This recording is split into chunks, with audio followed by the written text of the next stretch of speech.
Hey, everybody, what's up? What's up? It's your girl Elmo 172331 coming at you as always from the Select Screen channel.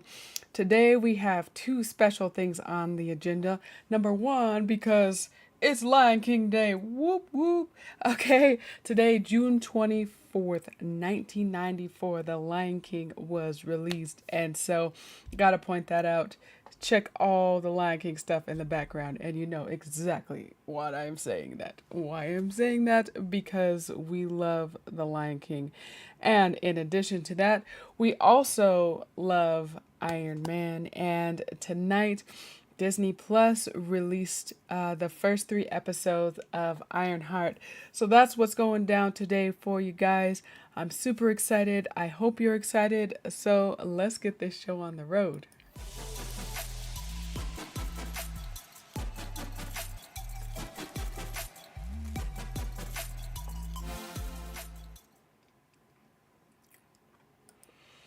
All right, all right. So, one last thing before we get started. Actually, two things I should mention. Number one, if you haven't already, don't forget to like, comment, share, and subscribe to the channel. We have daily discussions on Discord. We can chit chat about this premiere in the Discord as much as y'all want, whether you like it, you love it, you hate it, you think it's okay. I want to hear your opinions about it. And secondly, I have to point out yeah. Secondly, that I have to point out that there isn't going to be live footage of Ironheart. We're just gonna kind of watch it and have live reactions with this watch party because we don't want to get in trouble, okay? But we do want to watch it with you guys. So, yeah, you'll get first reactions and we'll kind of discuss things along the way. So we got three episodes to get through. Um, so just a little bit of details. Um, the description that they give is that set after the event of Black Panther, Wakanda Forever, Marvel Television's Ironheart pits technology against magic when Riri Williams, a young genius inventor determined to make her mark on the world, returns to her hometown of Chicago. Her unique take on building iron suits is brilliant, but in her pursuit of her ambitions, she finds herself wrapped up with the mysterious yet charming Parker Robbins, aka The Hood. Executive producers. There are a lot of executive producers, so we're not going to do that. But anyway, so that's the basic description of it. You've been able to see the trailers for a couple of weeks now, so I hope you guys enjoy this. So let's start with episode one, and it's called "Take Me Home." And it says, determined to complete her newest armored suit, Riri Williams teams up with Parker Robbins. All right, so here.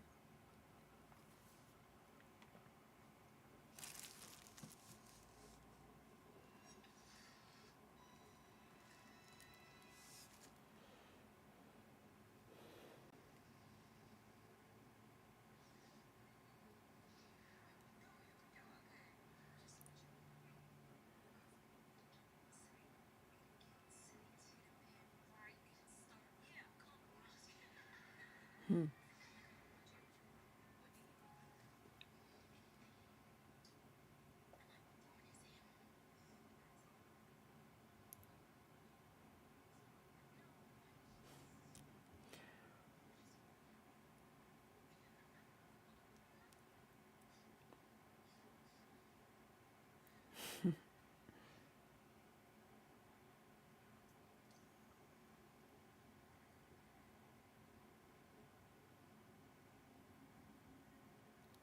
Okay, fun intro so far. I like the music too.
Okay, so we're just gonna give, initial.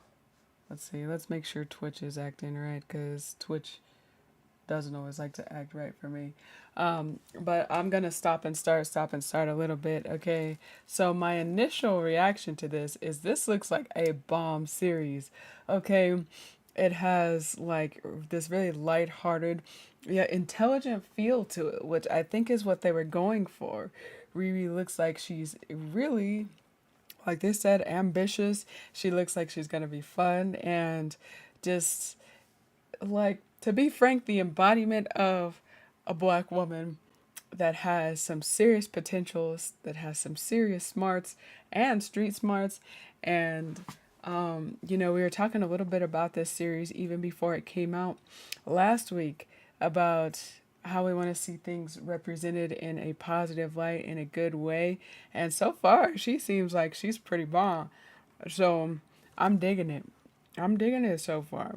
They've They've done good so far. They've done good.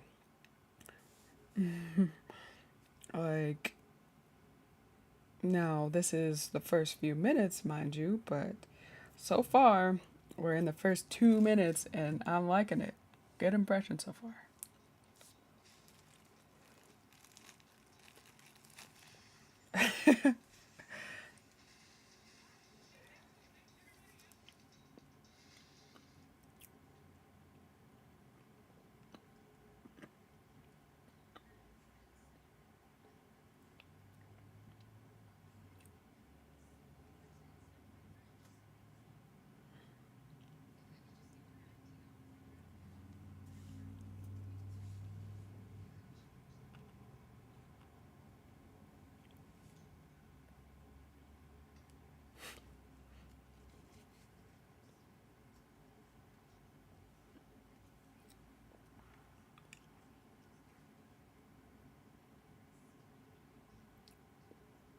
Hmm.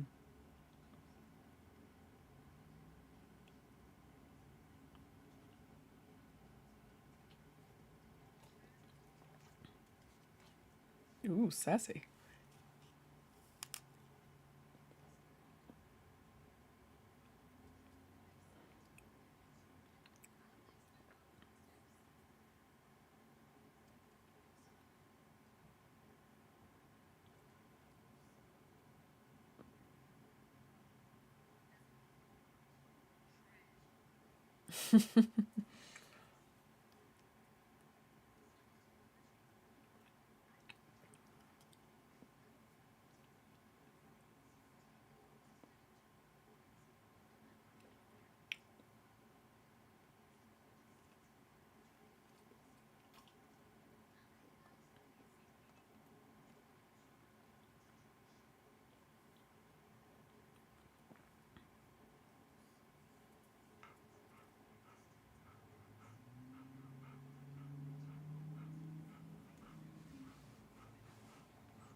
Ooh.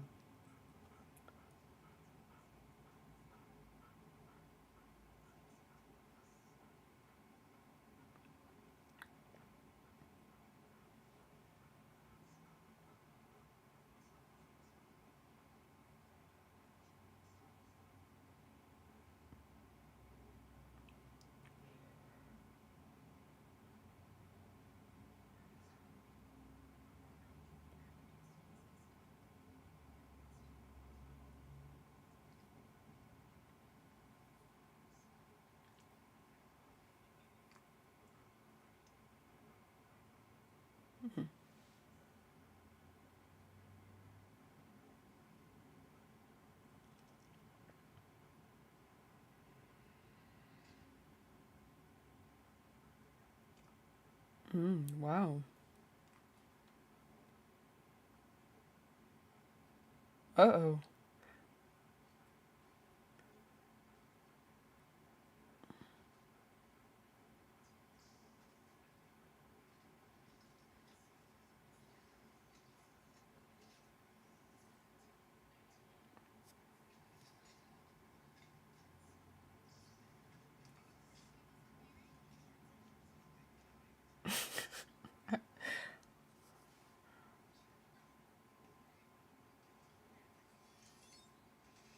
Oh yeah. Okay, so we're about 5:54, and so just as a bit of a like a little bit of a recap of what I've been seeing. If you got open up Disney Plus and watch along with me, but we're um we're at where Riri has a conversation with the dean, and Elmo Pro Tip number 1 is exactly what we've been trying to kind of convey on this channel, where it says, she asked the dean, do you want me to be small? And Dean's like, no, no, we don't want you to be small at all. But the actions that you're taking, um, like they require discipline. So don't be small. Don't limit yourself. Don't put yourself inside of a box because you're bigger than that. You're better than that. You can do way more and exceed your own expectations. So yeah, it's pretty cool.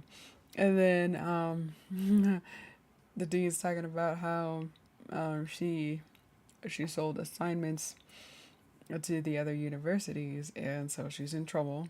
She gets expelled, and you could just see the feistiness in her. She's like, yeah, yeah, okay, yeah, I'm going back to my studies. And he's like, no, you can't stay here anymore.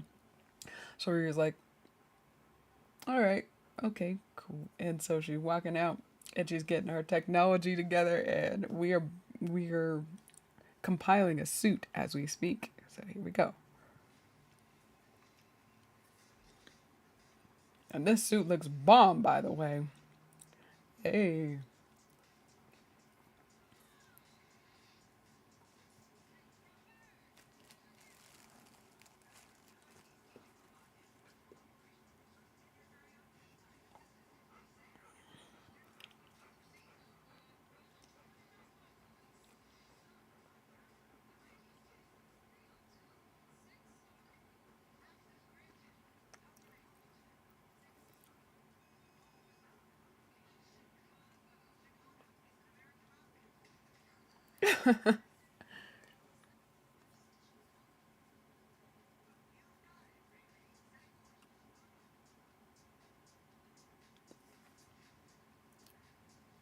They said that she was not following Stark's legacy, but seems to me Stark was kind of a rebel. Uh, he was a rebel. He wanted to make a difference in the weaponry world. And same with Riri. She's like, I want to make a difference. I want to help out first responders and firemen and all those kind of people.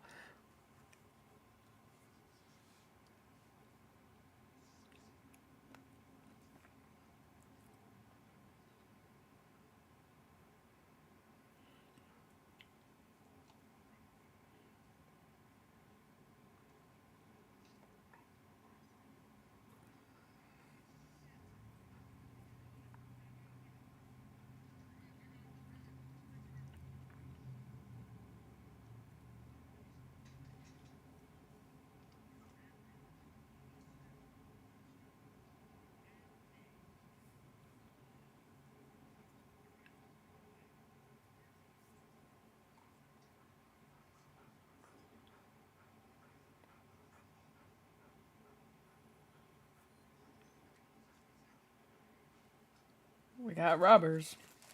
This is someone's house. We don't know yet.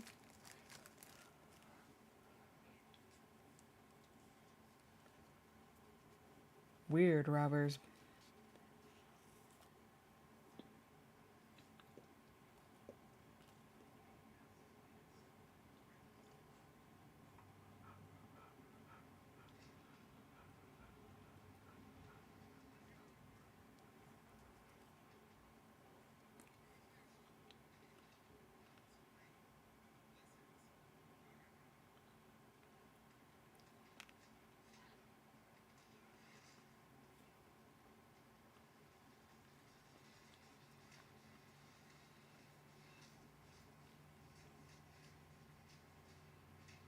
Got a little kung fu action.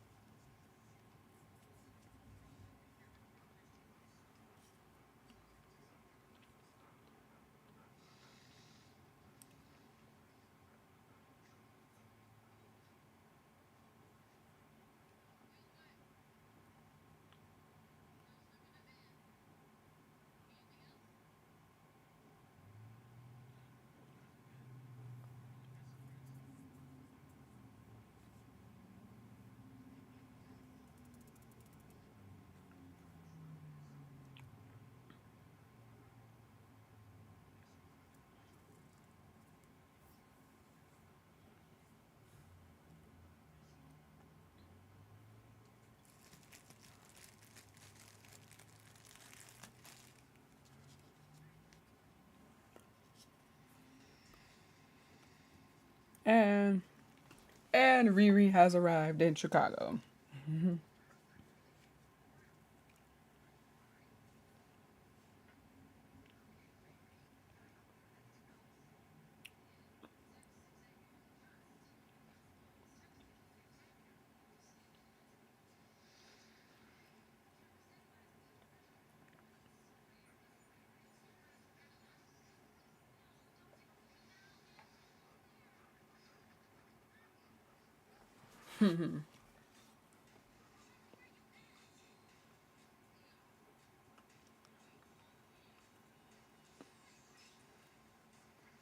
Uh oh.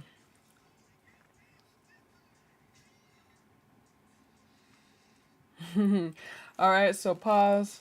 So pause for a moment. So we're about 10:42. Yeah, about 10:42, 10:44 in. And so robbers tried to rob a house. The security system, they tried to override the security system and basically it failed and people started attacking the robbers. So unsuccessful mission. They're talking about what they're supposed to do next. We don't know the name of them. We don't know why they're doing it, other than the fact that they are robbers. Next, we see Riri fly overhead, and so Trevor, her little assistant, is starting to malfunction, and the suit is now coming apart. So, ooh, interesting to see what's going to happen. And we see student expelled because in order to make this suit go, she had to put in her student number, like as identification. So now that she's expelled, she doesn't have access to the suit. Mm.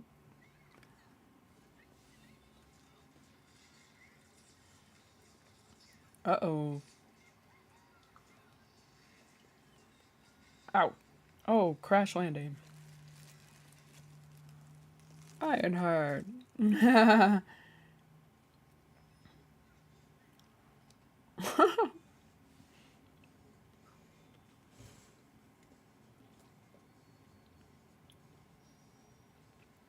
So we're seeing the streets of Chicago currently, and Riri trying to recover.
I'm on pro tip number 2. Get you some cotton candy. That's what we'll be munching on this whole entire time. Cotton candy.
Okay.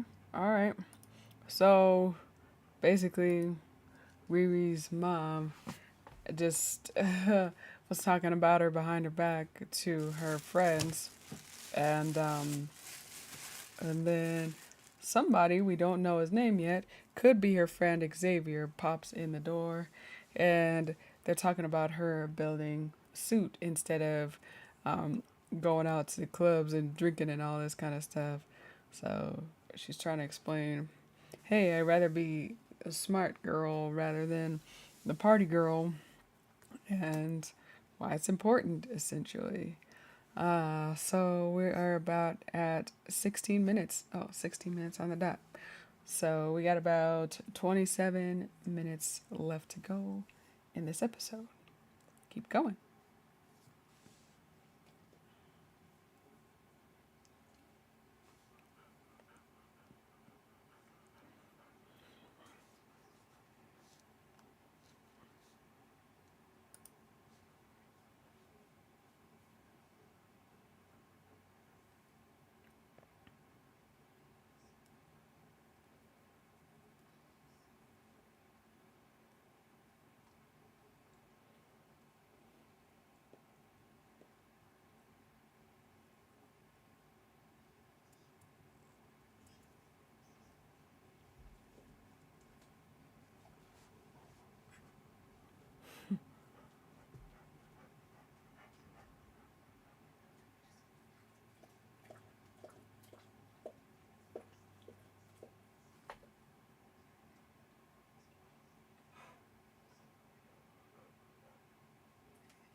Okay, important part. I know we just stopped, but it's important part. So basically, they pulled up to a mural for Riri's stepdad and his sister, and so talking about a little bit of a history about her stepdad, how he was very mechanical and how he liked music and how he got stuck under a car, and how Riri and her stepdad were working on a barracuda, but she had to sell it for money. And now she seems really emotional about it, really sad about it, really upset about it. And and then her friend's like, I'm sorry I wasn't there the night when everything happened. So we got to fill in a couple gaps here as to what's going on, which should be really, really interesting to figure it out. And so he gave her a mixtape, like a literal cassette tape. For those of you that don't know, oh my goodness, you're too young. Go look up a cassette tape on the internet and you will see what music used to be like back in the day. So that tells us about the timeline. Um, this isn't current day unless he just got her a special gift, like retro gift. But it kind of tells us timeline. So, um, but as the description said, it was set after Wakanda Forever. So we're trying to figure out the technology gap. So let's see.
Scrounging for parts. In a place, Jim's place. Seems like a shop, like for salvaging parts.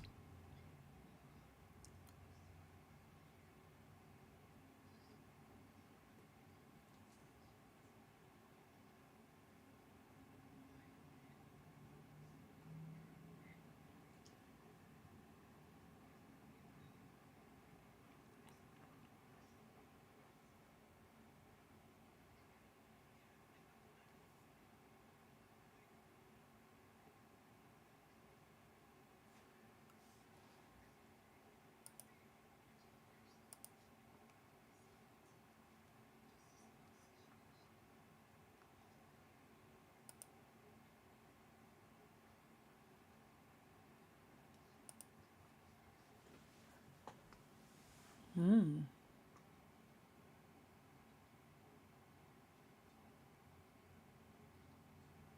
Mm.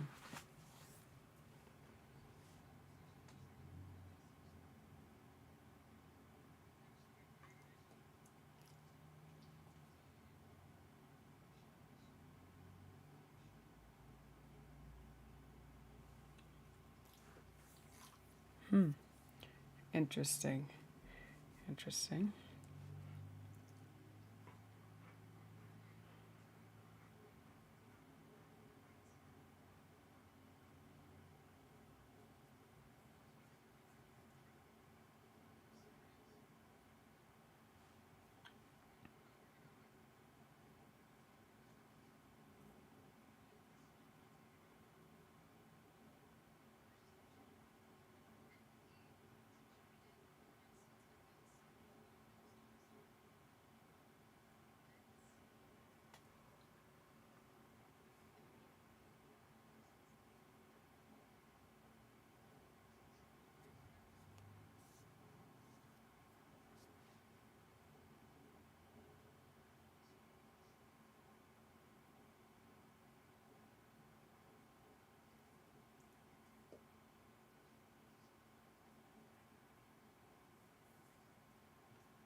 All right, we're at about 22 minutes.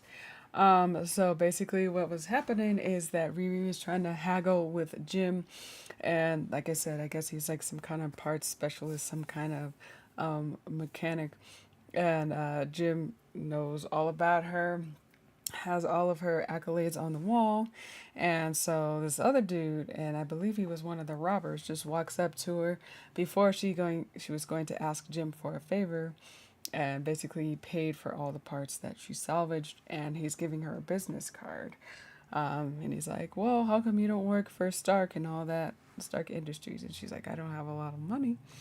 And so he's kind of talking her into a meeting with his boss. So, interestingly enough, the characters don't truly introduce themselves. So, we're trying to figure out if he's the Hood or if, he's just one of the Hood henchmen, which I'm assuming he is. All right, so we got about 21 more minutes, and let's go.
Okay, she's riding in the elevator to go meet this boss, and there's some kind of creepy thing undercover on the elevator, and the elevator is blinking out.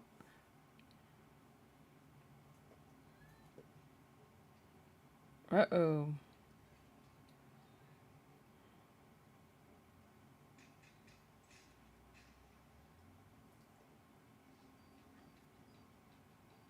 Uh oh.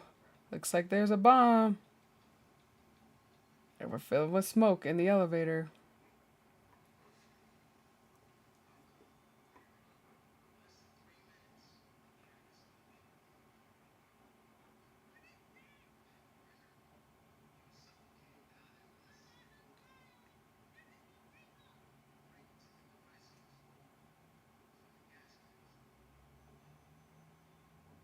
Oh, she's got to escape the elevator.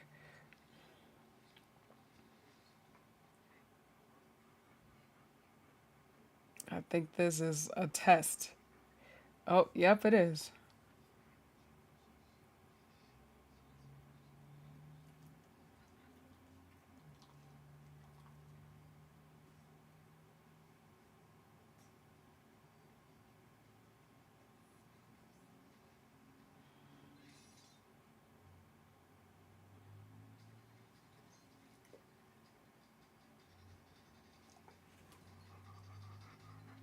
Hmm.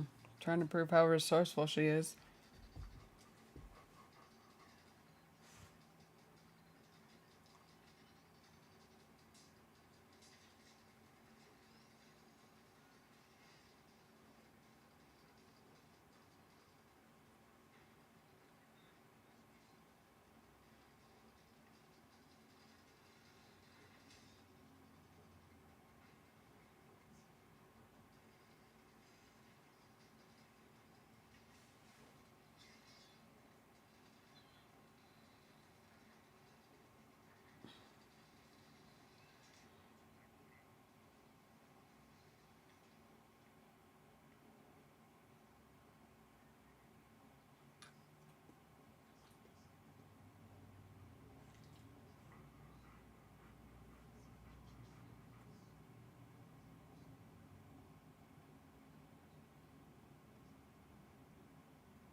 Hmm.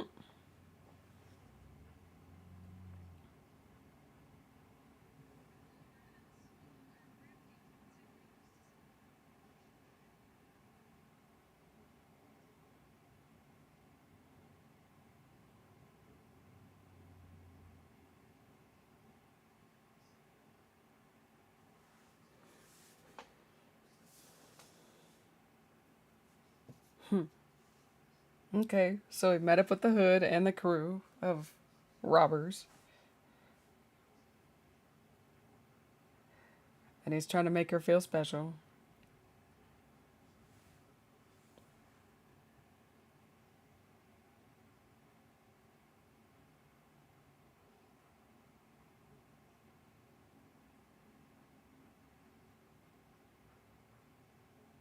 She declined the offer to join them.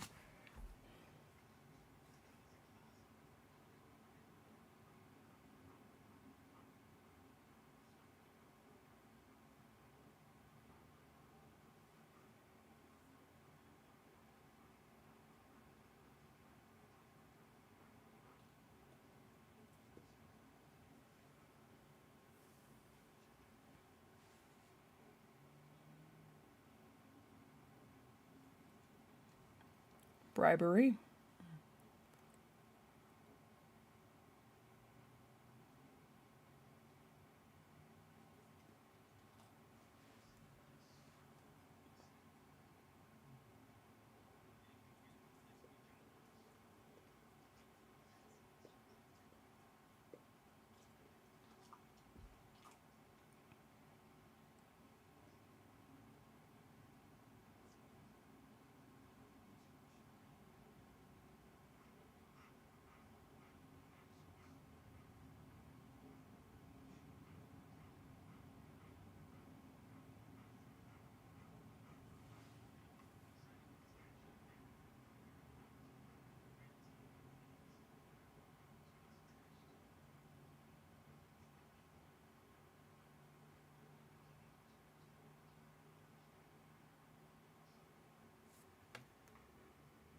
Mm. Okay, so our it's a conflict of interest kind of deal because she wants the money to make her suits and to be someone like significant, to do something significant. She just doesn't have the cash flow. Well, the hood is trying to get her to join his little crew in place of Rampage, as he wants to be called, but nobody's picking up on his stupid little nickname. Um, but yeah, he can easily give her the money. He opened up like this little vault of money, and he's like, here's a sign-on bonus. You're gonna have to struggle out there to get the kind of money that I'm giving you right here. All you have to do is join these next three jobs. Whoa, like, ooh, what do you do? Do you take the money to fulfill your dreams? But he said that it comes with theft, extortion, and all these kind of things. Or do you just try and hustle and, make it the good old fashioned way? So we get to see, like, Riri's moral compass. She seems to be a bit of a risk taker. She seems to be a little rebellious, a little sassy, a little fiery. Um, so let's see what she does. About 14 minutes left in this episode.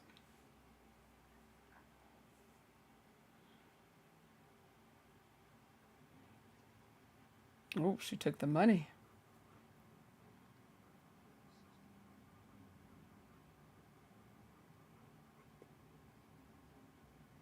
Oh, shaking hands with the enemy.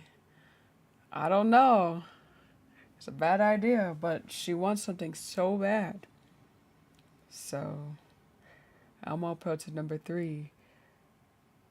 What are the lengths that you would go to achieve your dreams? And are you going to walk on the wild side or are you going to walk on the normal side?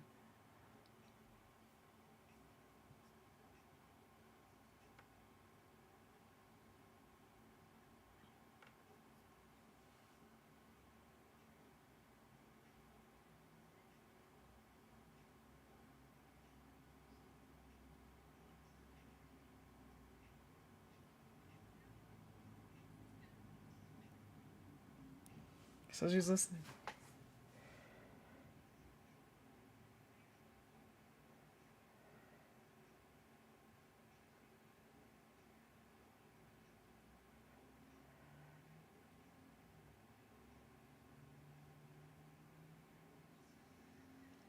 Uh oh.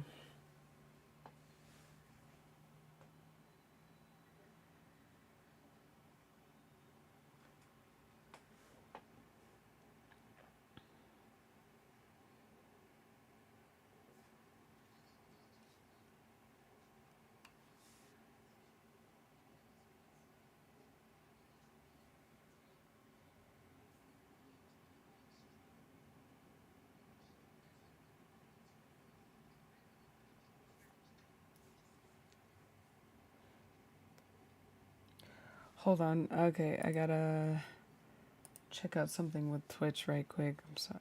Let me. Uh, Let me just 1 second.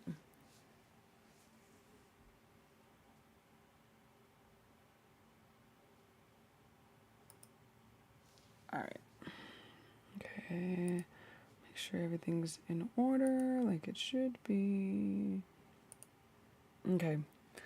So what we just saw was pretty important because in the very beginning of this episode, we see Riri and her friend laughing like, "Oh, you know what? What do you want in life? What do you want in life?" And it's like to be happy. Well, so Xavier, the friend that was helping her trying to get the scrap parts originally, um, with the mixtape, she was listening to his mixtape, and while she's working on the suit, she's like, "Yeah, okay, vibing." Then all of a sudden, she hears a message from Natalie come through, and so she's having a flashback about Natalie and her dad, and Natalie's standing there, kind of like, "Ugh," while she's talking to her dad. So.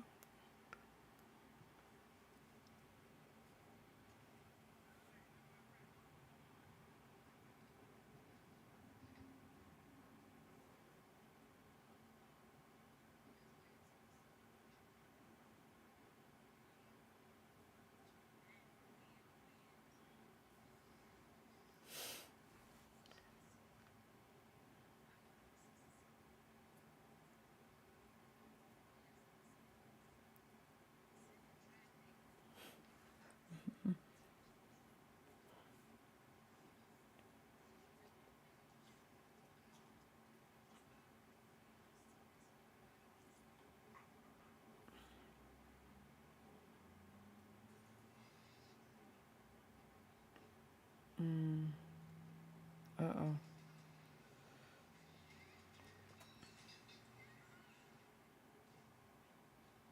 Oh.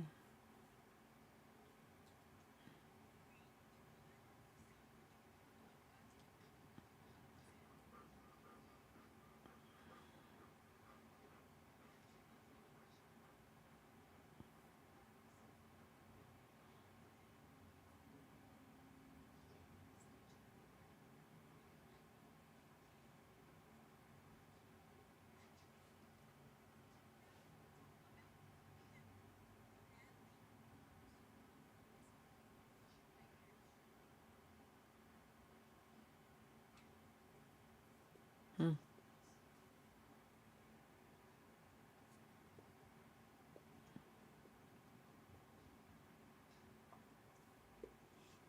Hmm.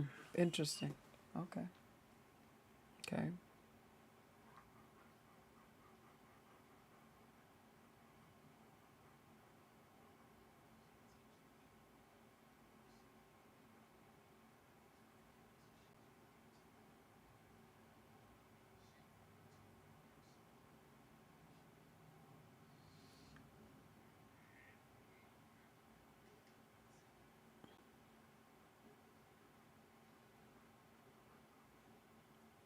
Mm. Jeez. It's a lot of tattoo.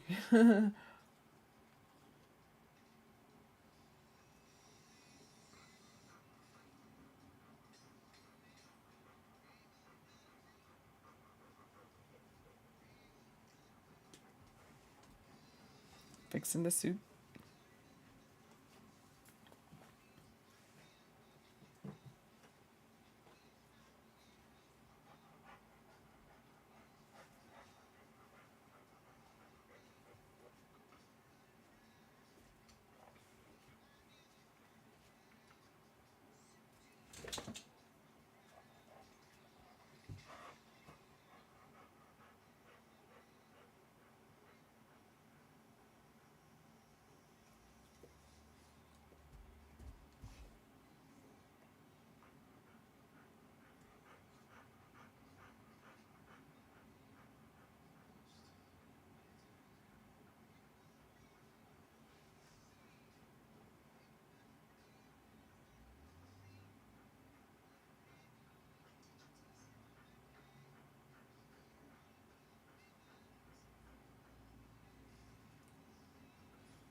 Okay, big things are probably coming up, so little update here. All right, so Riri's trying to fix the suit. She's trying to fix the suit. Then she has that little flashback of her dad and Natalie, and it seems like there was like a stick up. As like seemed like um, the whole incident that happened was that while they were working on the car, then somebody came and shot Natalie and her stepdad. Don't know that for sure, but we just heard a voice and they're kind of ducking and dodging.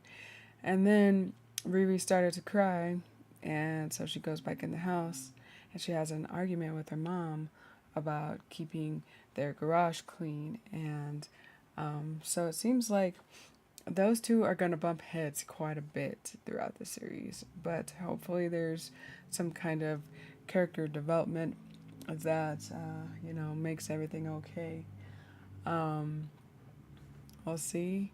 It's kind of mother daughter back and forth, so that's just one more thing that she has to deal with.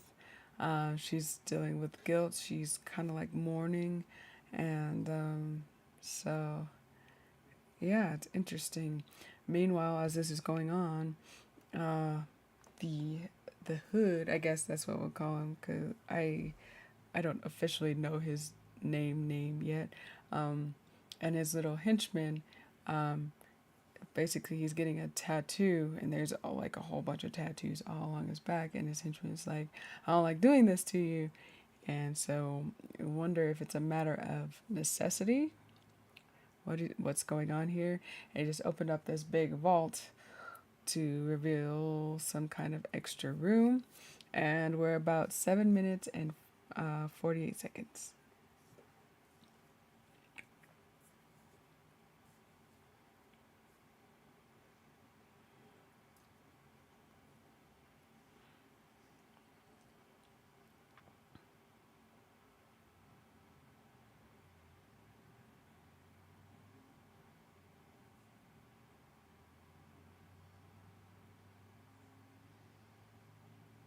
Hmm. Okay, so the hood is on this like mannequin type deal. Uh, Riri caused a power outage in her apartment. She's connected to a computer.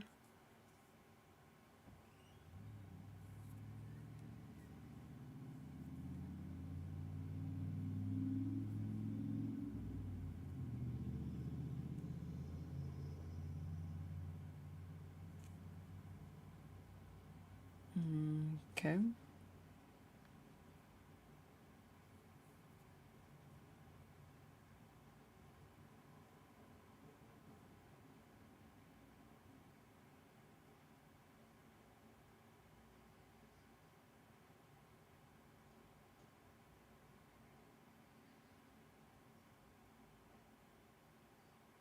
Whoa, it's like she download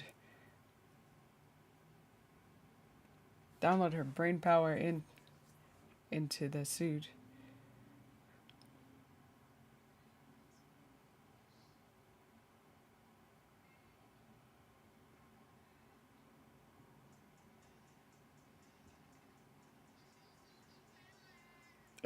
She passed out.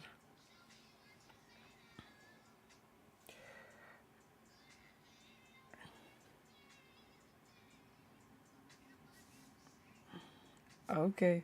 So credits.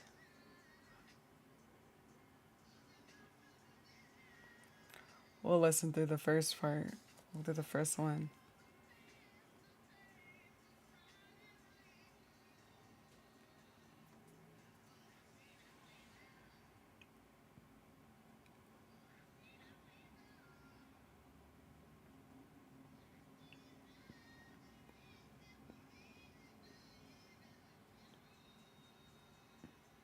Okay. I can rock with this.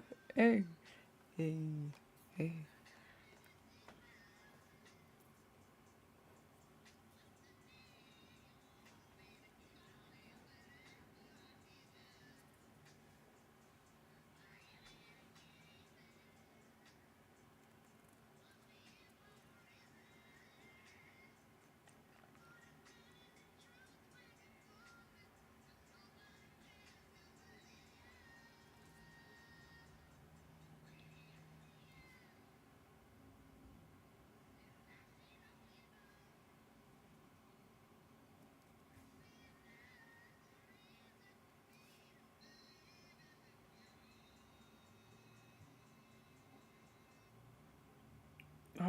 That's cool.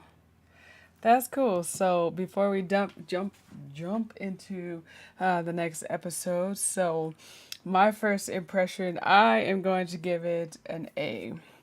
Um, I think that this is a really well developed series.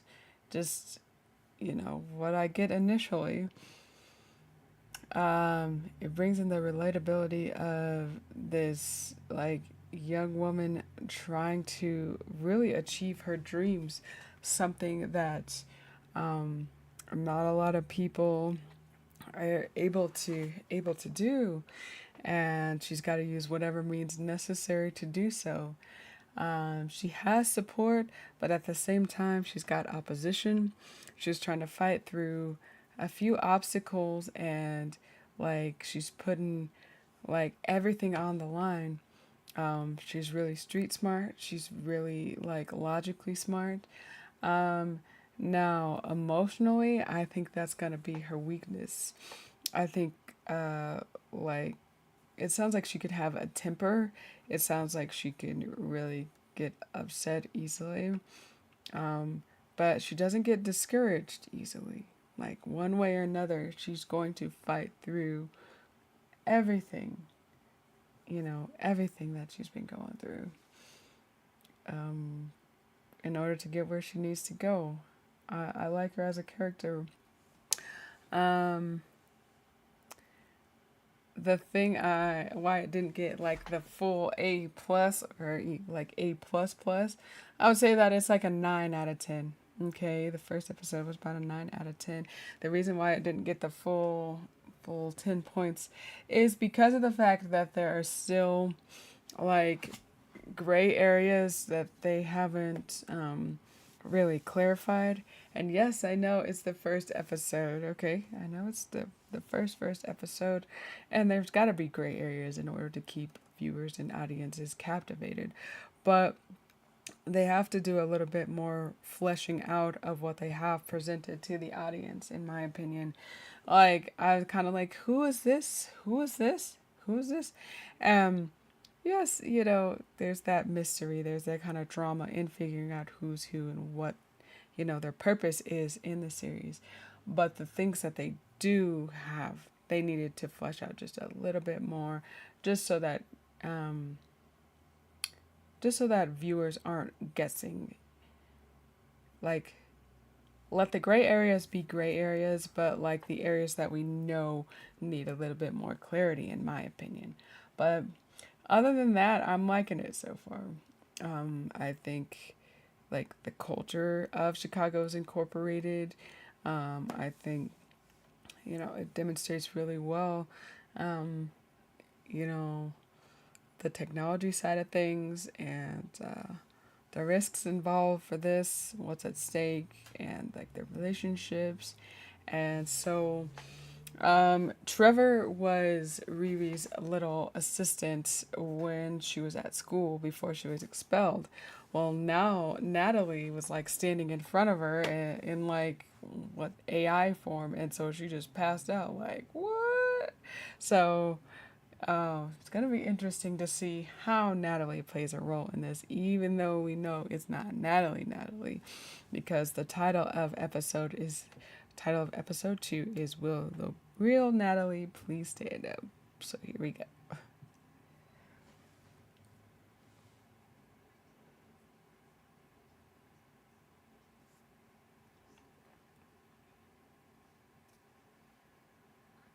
So, all right, episode 2.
Mm.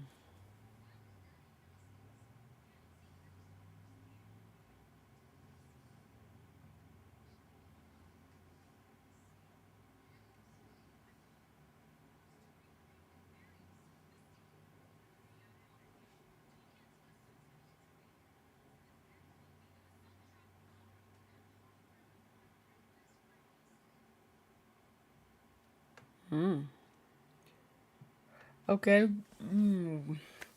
So basically, Riri and Natalie are arguing back and forth. Okay, so Natalie is a projection that's coming off of the suit that Natalie fixed up, and she was like attached to.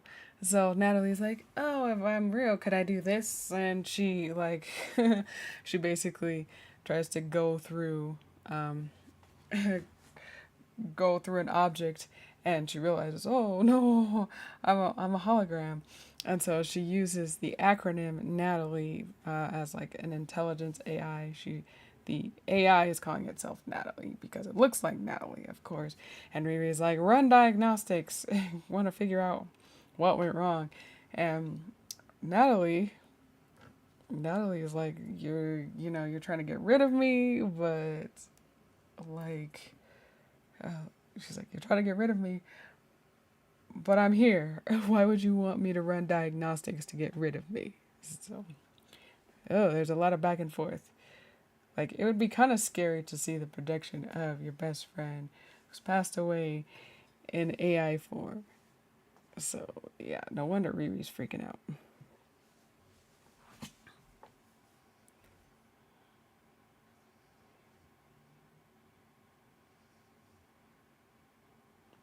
Team meeting at 11:30. Bring bagels. Parker.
Mm.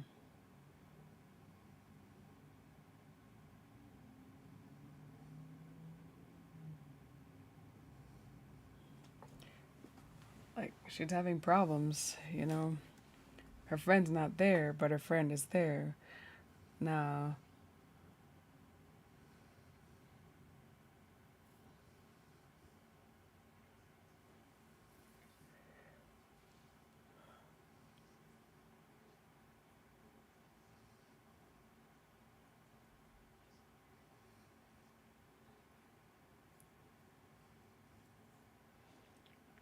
Okay, your friend.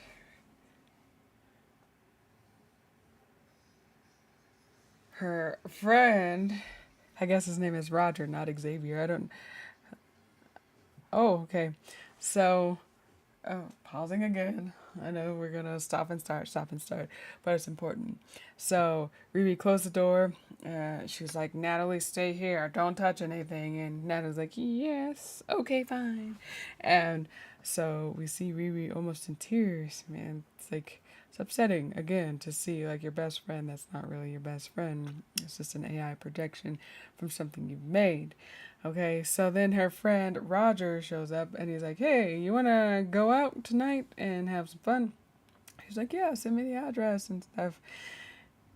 Which I'm thinking she's gonna flake on him. I get that feeling she's gonna flake on him. But she got a text message from Parker, I'm assuming the Hood's like assistant that gave her the business card in the first place. I think his name is Parker. And that's what I mean by filling in the gaps. We're kind of like trying to figure out who's who, what's whose name is who. So I'm thinking Parker is the main assistant guy. He's like, team meeting 11:30, bring bagels. So Riri's got to kind of go go to work. Meanwhile, her mom's like, what's going on? Are you by yourself in your room? Well, it's good to see you. And what do you want for dinner? And she's like, no, I'm just by myself. you know. So, yeah. And then we see a sign that says South Ironheart Avenue. So that's probably, they're probably going to throw in little hints at Ironheart, um, you know, every so often, probably every episode, we're going to see um, different ways to incorporate the title into the episode. So we're at 5:37. If you're watching along, we got about 44 minutes and 18 seconds. Before I restart up again, though, let me check to make sure everything's all good and dandy. Oh, hey, Clue. I'm sorry, I'm watching actually three streams. Yeah. I'm liking it so far. I'm liking it. And Mario Clue says Natalie stands for Neuro-Autonomous Technical Assistant and Laboratory Intelligence Entity, aka Natalie. Tony Stark's influence to even dead. I'm the hero, Edith. Nice. So Natalie and Edith. Good. I got you. Yeah. Clever. So, what do you think, Clue? Like it, hate it, somewhere in between? What you got?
Okay, we're introducing everybody in the little clique.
Direct deposit.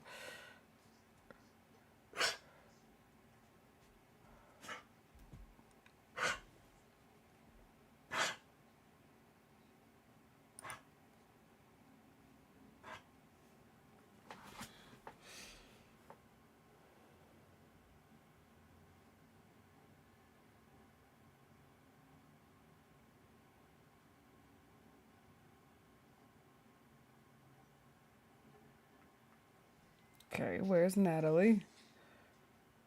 Oops.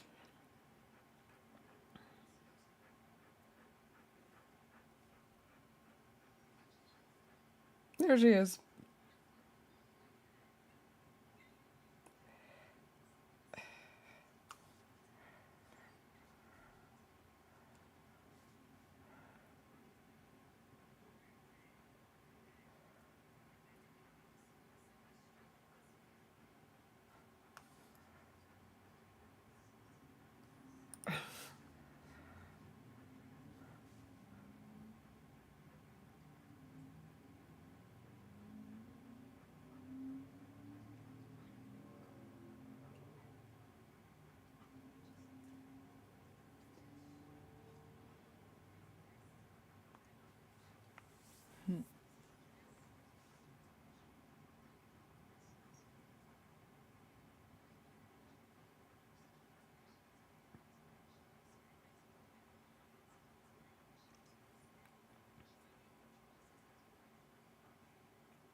Hmm.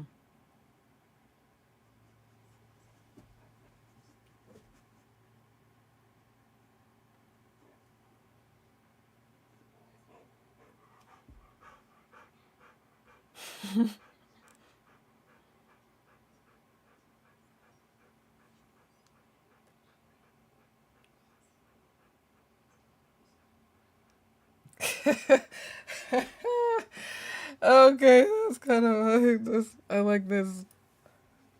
Hey Maverick, thank you for joining us. Mephisto is an Ironheart last episode. Okay, so Clue says while watching episode 1, it's a vibe. 9 out of 10 is accurate. I can't tell you more about episode 2, but there are some drops that certain things exist. So Mephisto is an Ironheart last episode. Hi.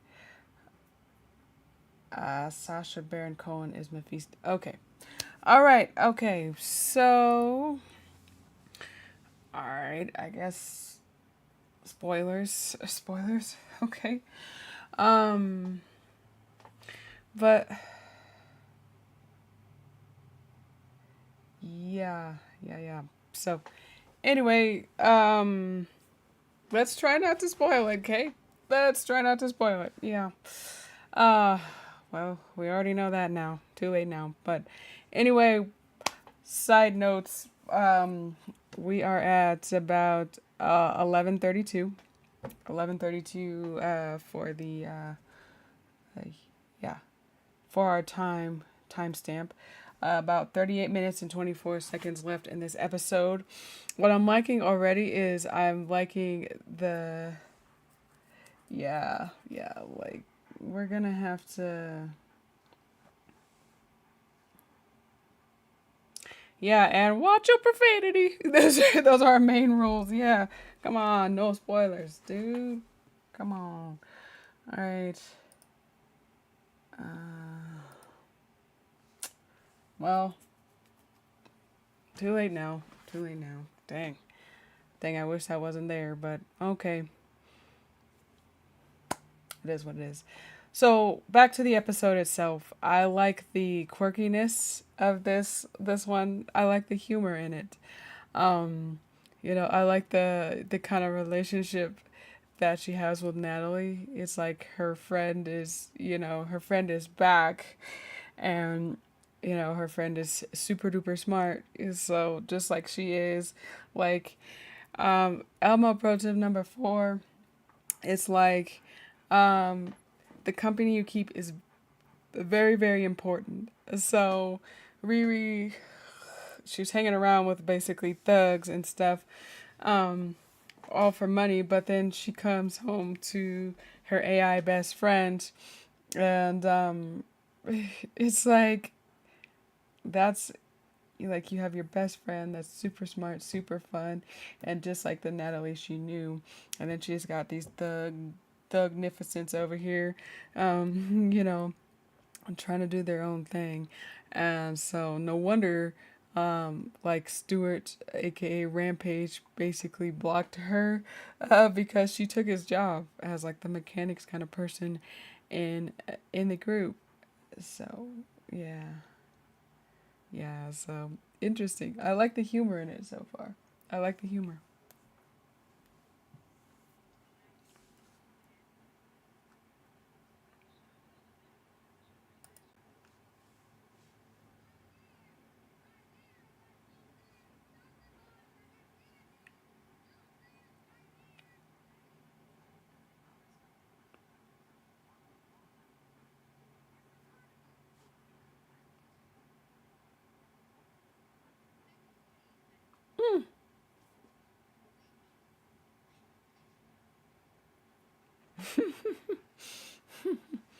Getting hustled.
Mm. Elmo pro tip number 5: take care of your dogs and take care of the business from your dogs. Okay. Gosh, I'm a dog owner. You guys have seen my pup on stream. She's right here as we speak, and that's coming from me. Sheesh, rude lady.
Okay, he's just.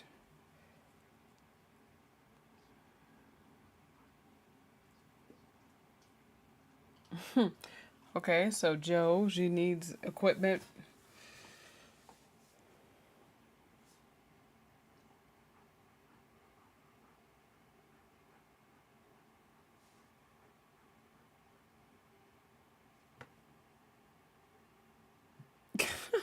Okay, so we're stopping at 1538. Um, so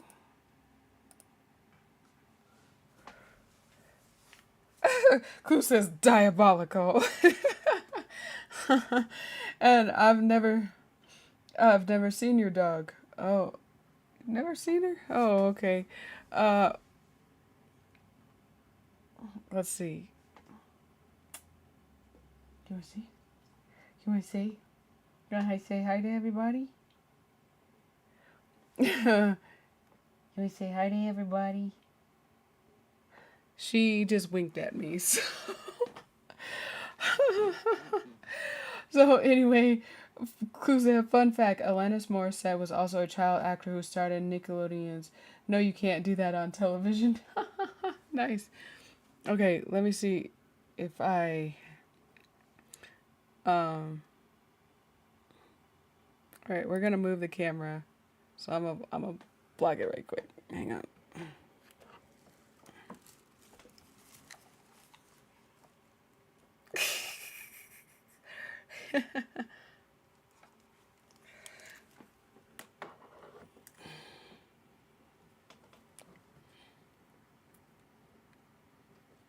There we go. Let's see if I can get my camera back in order. Sorry for the headaches.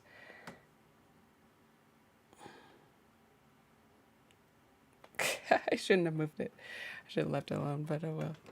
This camera is kind of fun. All right. And I say that in the most like facetious way possible. Okay. Oh, okay. I should have just took a picture and put it in like in Discord. Let's see if I can get it to stay. Hey. There we go. So now I get a peek of my pup. But yeah, that's who I talk to. That's who I talk to in my like when I say that you hear my dog in the background. That's her.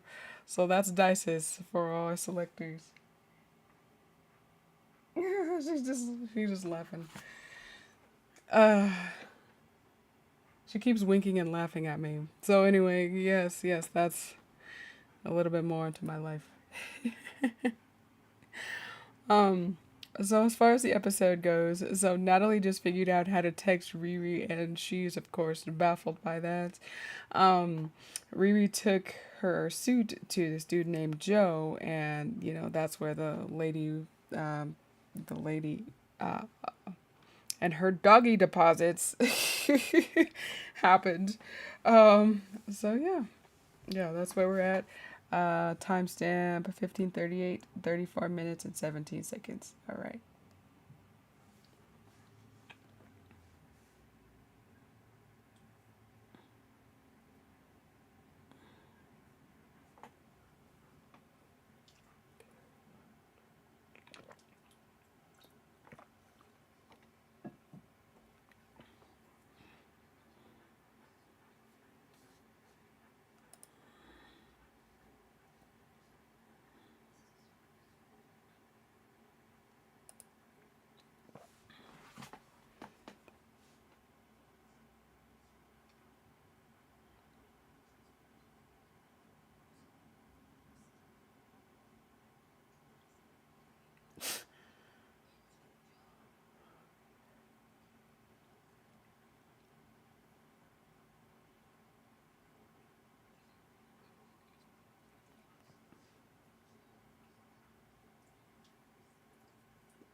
Mm. Natalie going through all the files. All the files.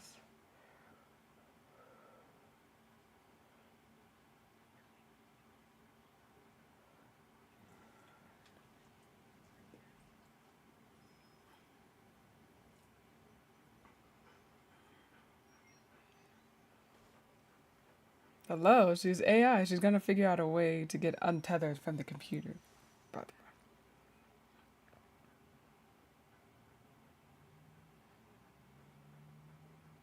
the music on this is bomb.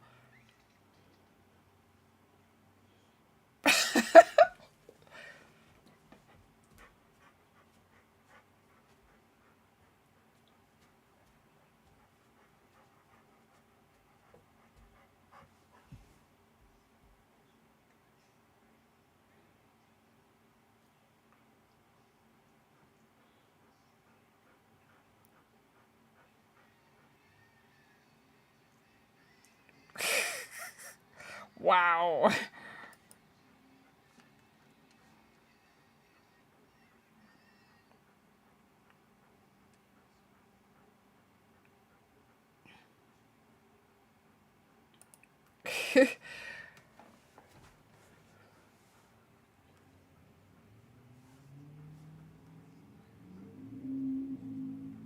Yeah, I think we all need to build our own AI friend, but admittedly, AI is a little bit like, whoa.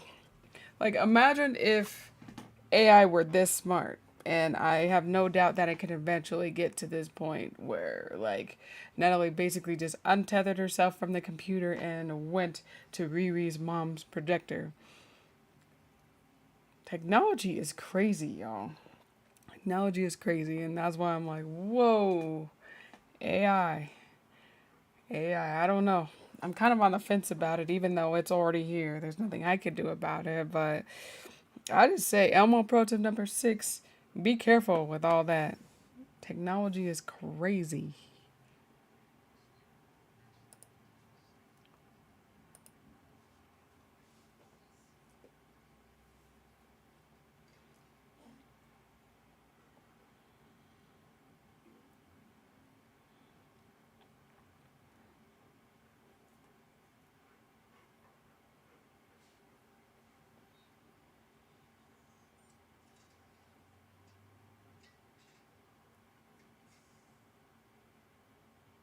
Okay, we're going to Joe's secret little hideaway for his technology.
Hmm.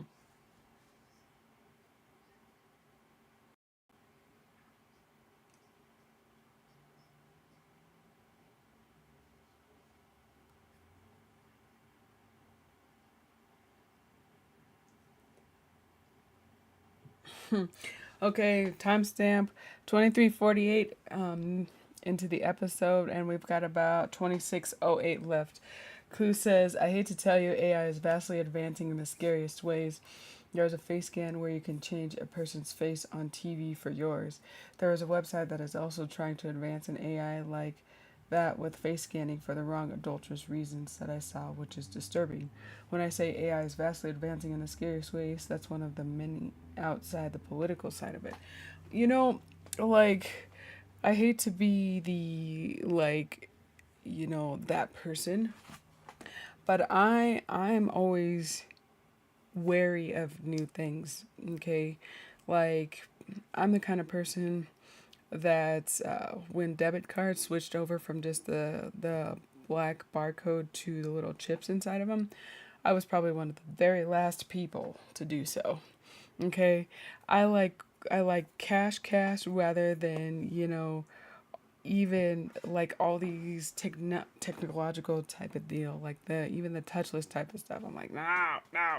I I wait until the very last minute. I let everybody else deal with all the kinks and all that kind of stuff in it, and then when I realize that things are okay and everything's kind of as best as possible, that's when I'm like, okay, cool. So that might put me behind everybody else a little bit, but at least I know that I'm kind of protecting myself just a little bit more than what the average person would. And this whole AI thing and making like robots and you know like different kind of technology, I'm like, I don't know. Like I think we can use it in very productive ways as far as like in helping with health and helping with education and helping with the good side of things. But there are also people that are going to try and take advantage of things like that. I hate to say it. I'm not trying to cast any, fear, whatever into people, but it's just like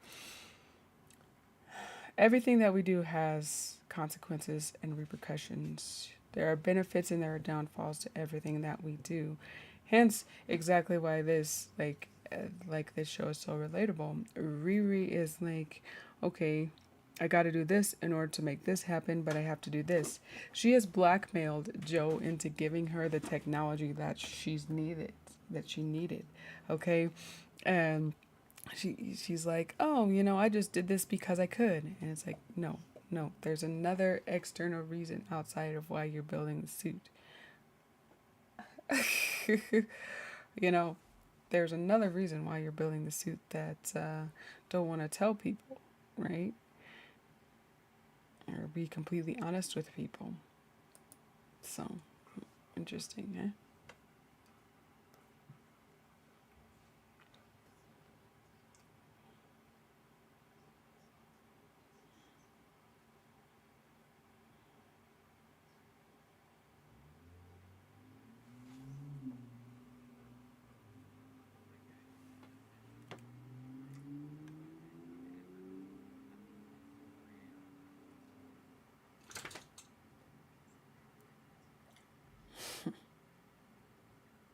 Camera is messing.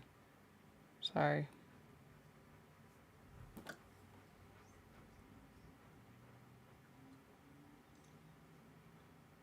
Ah, sorry, I gotta readjust the camera. You're gonna see everything in the background.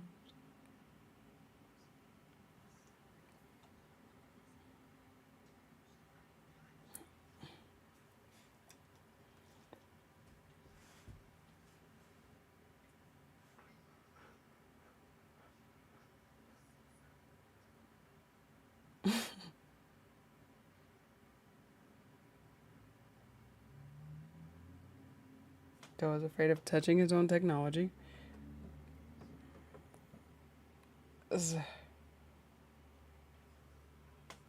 There we go.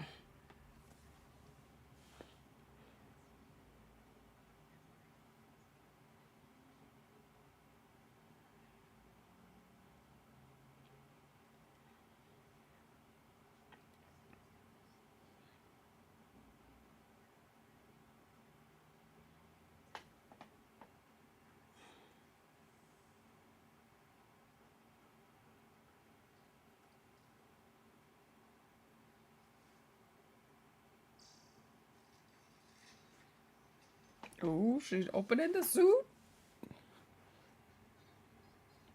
That's tight. That's tight.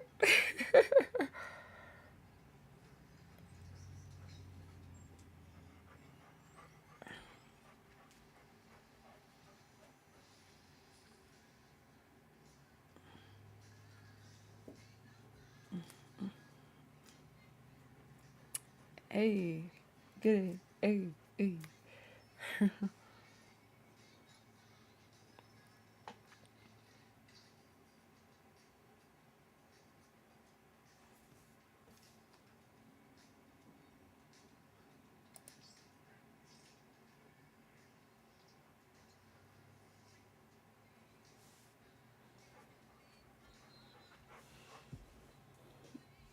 Theory while watching. Ironheart is going to be a connection with Vision, Ultron, and Madripoor.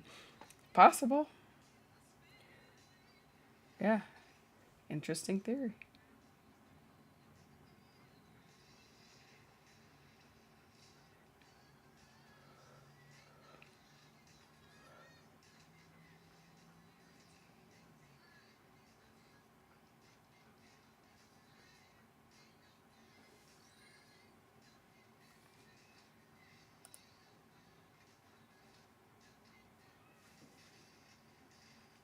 Jeez.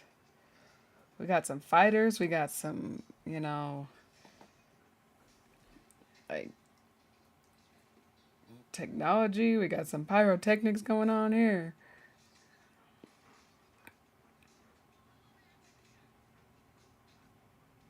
Got some fighting. Yeah.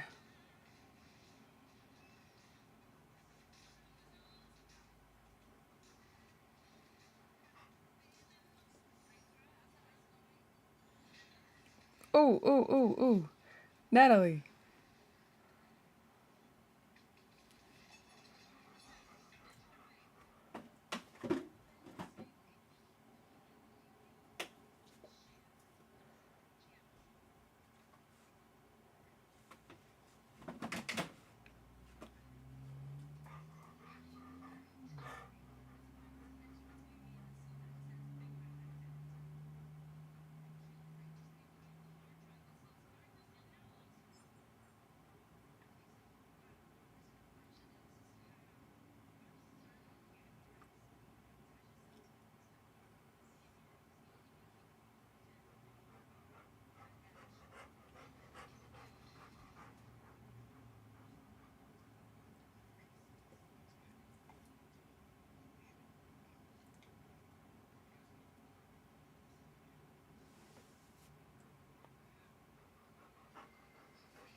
Hmm.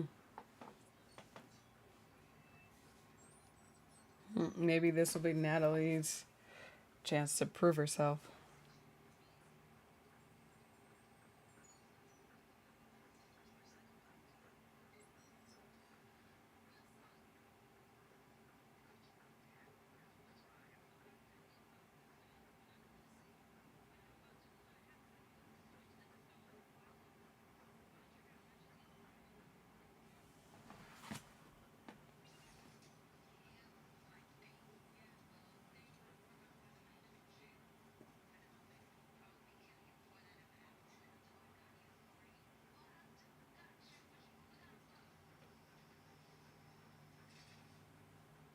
Hmm.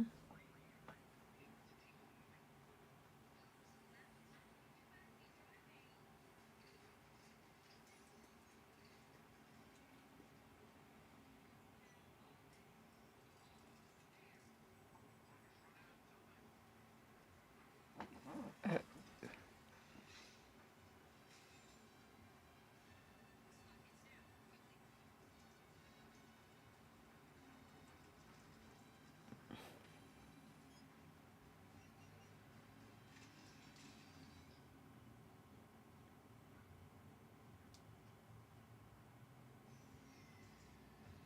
Ooh, tunnel is down.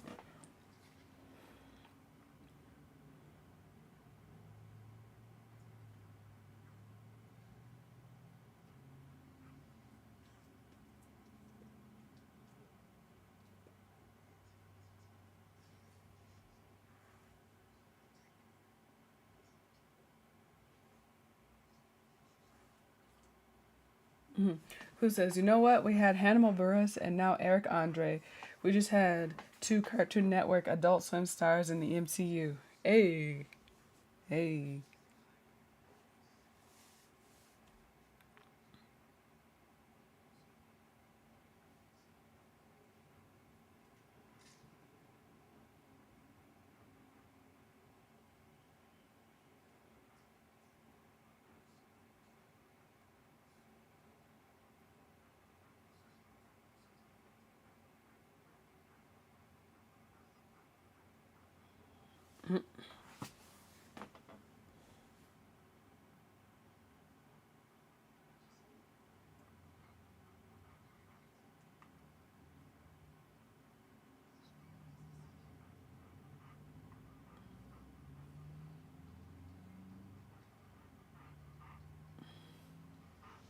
Okay, okay.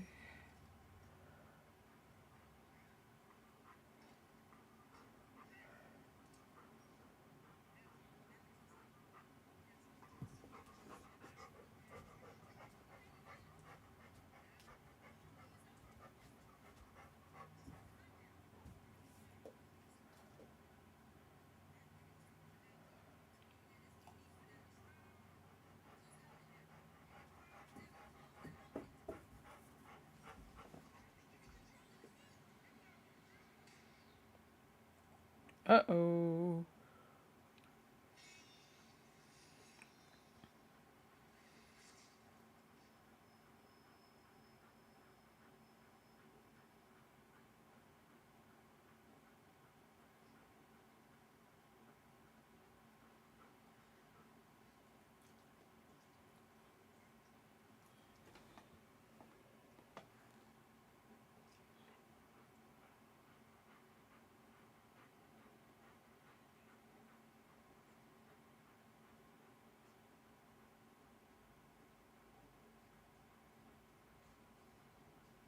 Mm.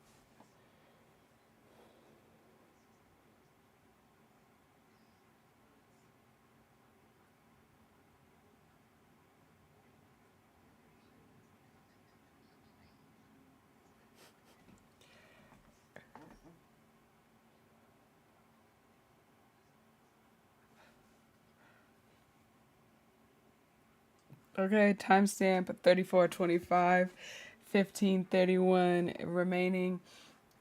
Clue says the hood's actual story is crazy.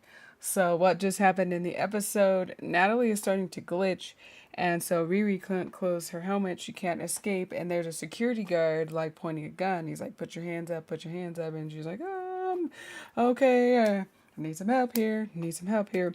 So the hood shows up, shoots the security guard, but he really doesn't like shoot to kill. He shoots to injure, apparently, so that they can escape. And now she's talking to, I believe her name was Clown. Clown. I think she's the pyrotechnic one. Um, she's like, yeah. So they're talking about what Parker's deal is, and she's talking about all the scales on his back. Um, so about to figure out what that's all about. Perhaps this could be one of the cliffhanger type deal that they, you know.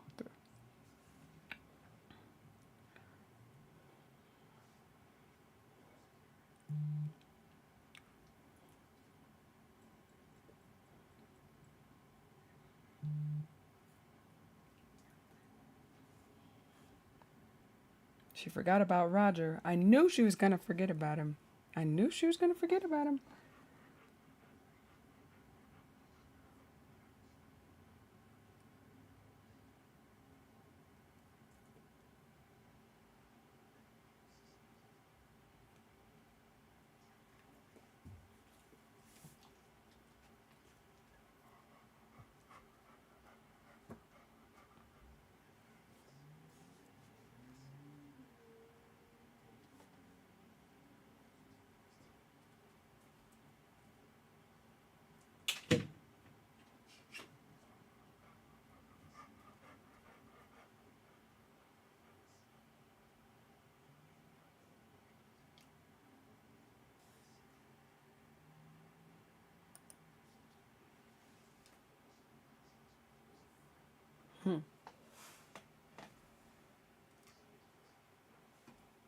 Parker getting sentimental.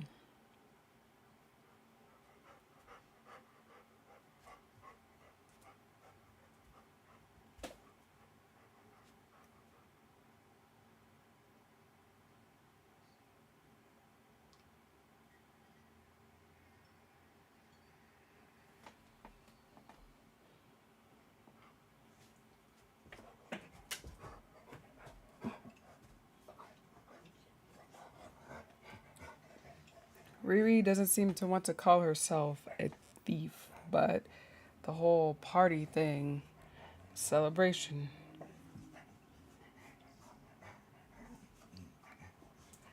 she can't help it. She's finally being seen by someone. She's finally being noticed for her talents and recognition, even though it's in the wrong capacity. So now we're seeing the suit.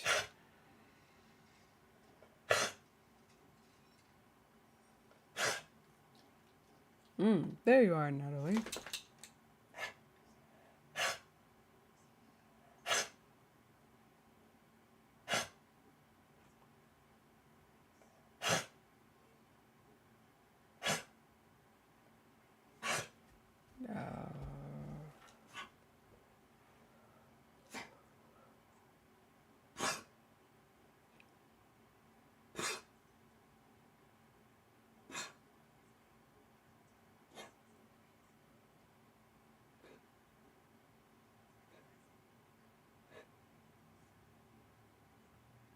Hmm. Hmm.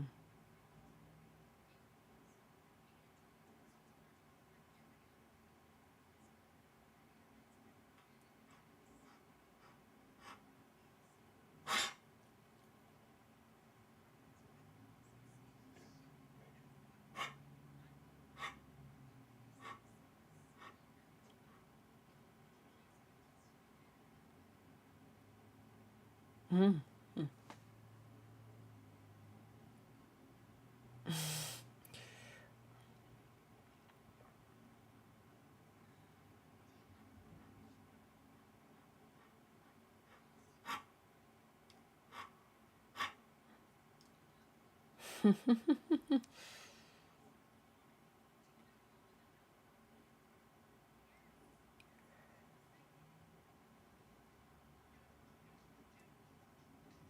Oh, maybe she didn't forget about him. Okay, maybe she didn't forget about him. I thought she was. I thought she was.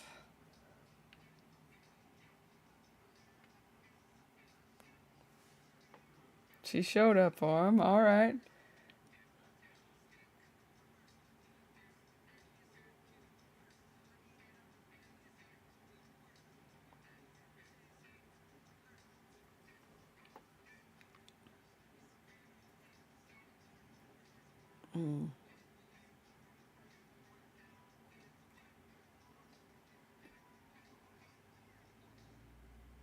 Mm. I'm sensing love interest energy. Ooh.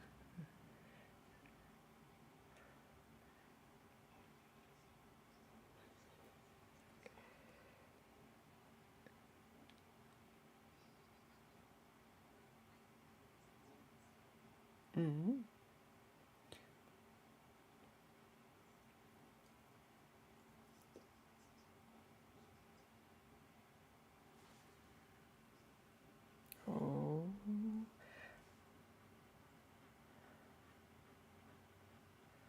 Interesting.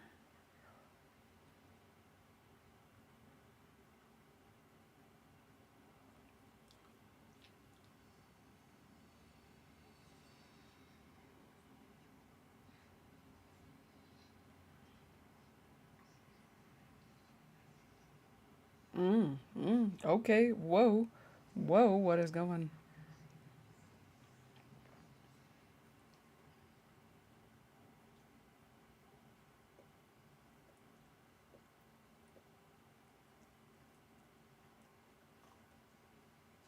Oh.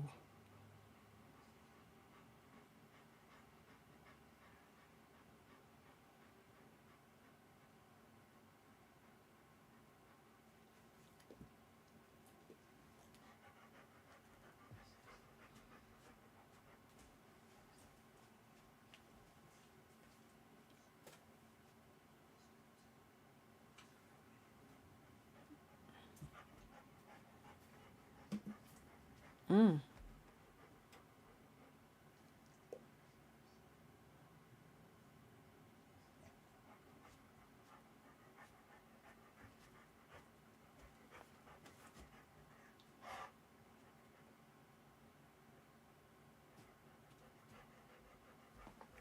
Okay. Okay.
Okay. So timestamps 42, 44, 7 minute 11 seconds to the end of it. So what we just witnessed, I guess, we just watched rather, was that Riri went to the little show with Xavier. I don't know if he's supposed to be Xavier or Roger, so I guess we're going with Xavier for right now. But so she went to the show, and they're kind of chilling out, kind of hanging out. Yeah, woo, woo, woo, yeah. Then it pans over to where Parker and his friend, I think his name is like John, are, and so Parker is like freaking out, and you see things going down his back. Well, Riri and Natalie were talking, and it's like Natalie is warning Riri, hey, there's something going on with him that I can't detect. Something that not giving me a good feeling. Now, can AI have feeling? No, but anyway, she's like, I don't have a good feeling about this. Riri tries to refute the whole notion. Well, yeah, but we have like aliens and androids and all this and all that hoo ha. And Natalie like, be careful, be careful. It's like this is when having a best friend comes in handy, right? Your best friend has your back like that. Um, and so it's like, okay, all right, whatever. She kind of just blows it off, but yeah, something shifty's going on here. So get to see what it is.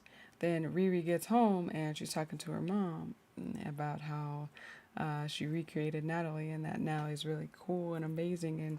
And if she can bring back Gary, which is Riri's stepdad, and she's like, no, I don't know how to do that because Natalie's connected to the suit.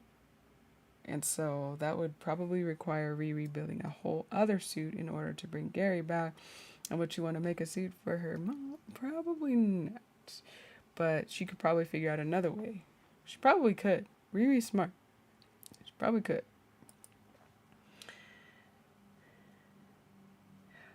Clue says, I can't tell you about the next episode, but you will be shocked. As soon as you find out, reach out to me. But I wonder about Joe and if they would spin this around like they're trying to do Bucky as White Wolf. Alright. Alright. Well, alright. We'll see what goes on. Alright. I think we're close to the end. Let's see what we got. Oh. Oh. It's Lucky's poo-poo again on Joe's lawn. Eventually, Joe's gonna get fed up. And Riri's trying to tell him, don't put up with this lady's, mess. Oh, and here comes Angry Joe. Here he comes.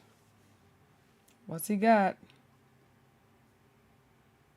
Oh, this lady's flowers. She was so protective of her flowers. Oh, he's cutting her flowers. Ooh, she gonna learn today, isn't she?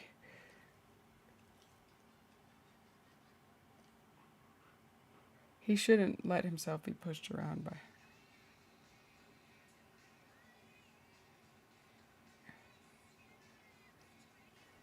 He tried to be civil with her. He really did.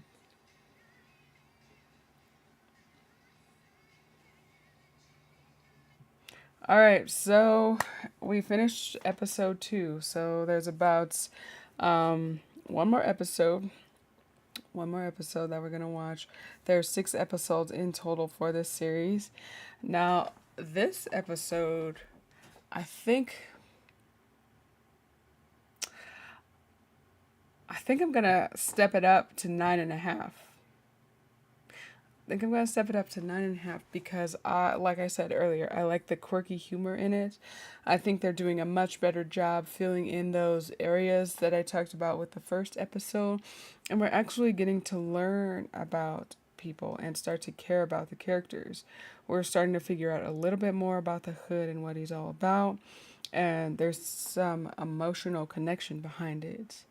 And we get to see Riri be a person and really like what her connection is like with her friends and just the world around her. And again, I like the conflict of interest going on here, like this moral compass kind of thing, this back and forth kind of thing. So it's really, really cool. So I'm just gonna make sure a couple of things are in order before we progress to the next episode.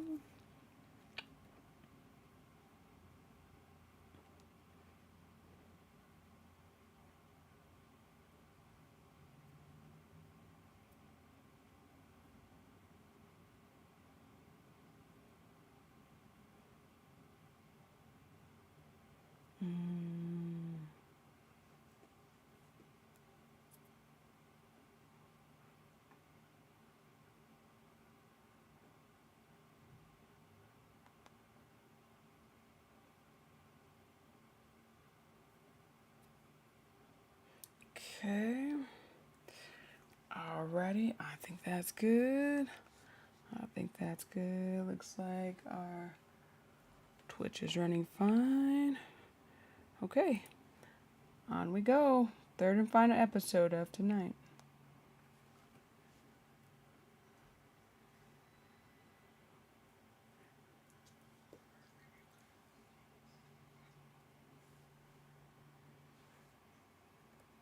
Oh, this episode is called. Sorry, this episode this episode is called "We in Danger, Girl." So interesting.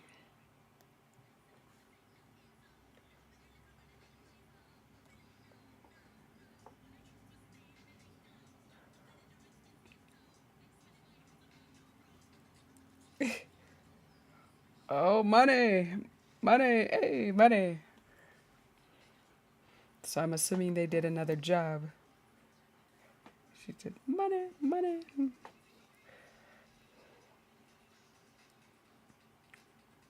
I was right though. They're gonna keep putting Ironheart in different ways into the episodes. They just did it with the money.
You shouldn't mess with the hood.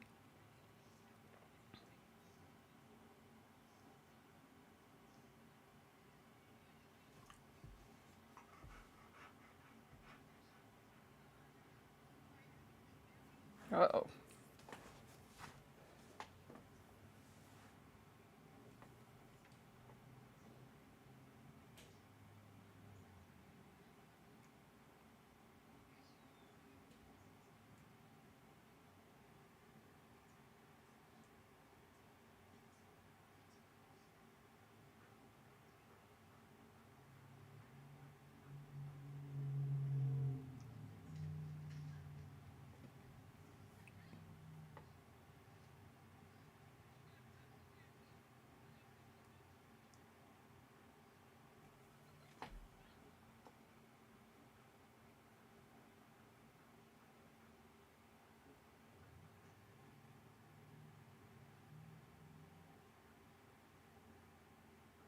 Hmm.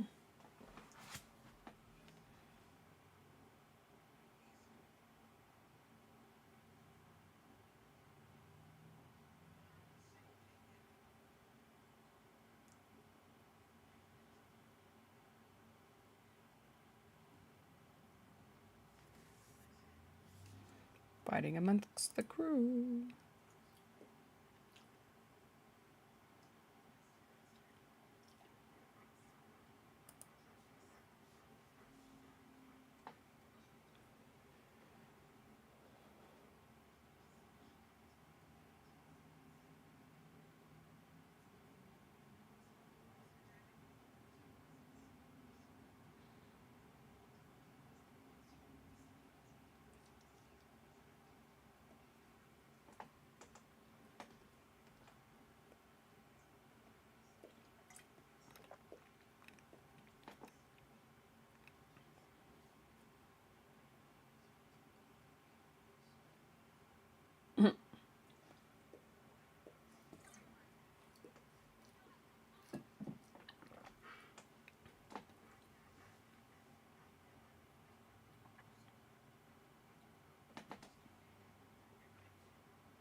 Mm-mm.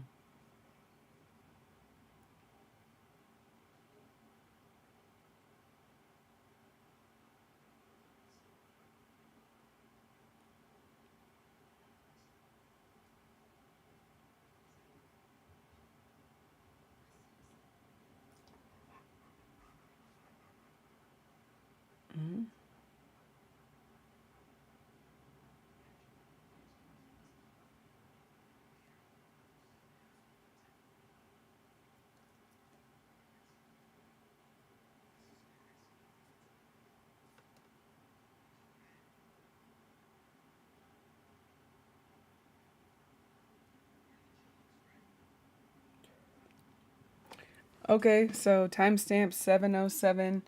Um, so Riri and Parker are talking, and this moral issue comes into play. She's like, I've seen something like that, vibranium, and it's here's where like the logic the like the magic versus technology aspect comes into the whole series. Hood's like, I don't know. I don't know how it works. I just know that it helped me become somebody when I was a nobody. And Riri's like, well, I'm not a criminal. I'm just here to do something iconic. And Parker's like, well, anybody who's ever done something iconic has had to do some shady things. And she's like, nah, that's not true. And Riri is right. Doing something iconic doesn't mean that you have to do something like immoral in order to make a difference. Almo Protein number 7. You can do something iconic without having to do something so out of the way um, that it's bad. Like, yes, people have to step outside the box a little bit, think a little bit differently than everybody else. But that doesn't mean they have to go hurting people, extorting people, like blackmailing people.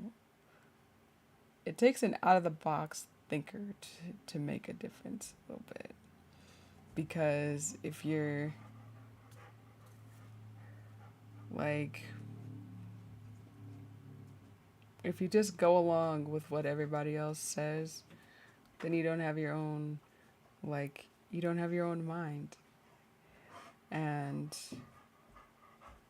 so I don't want to get too deep into this. We still got another like 48 minutes to do, but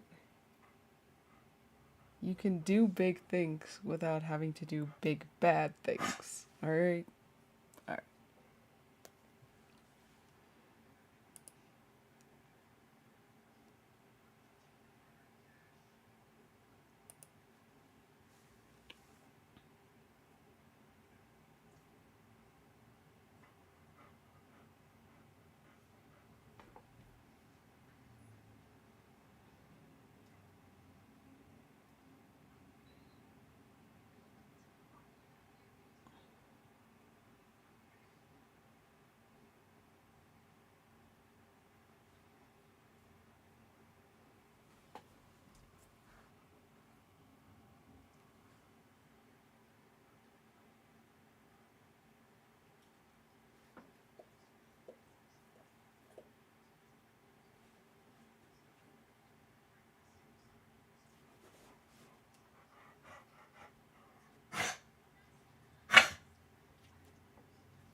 Hmm.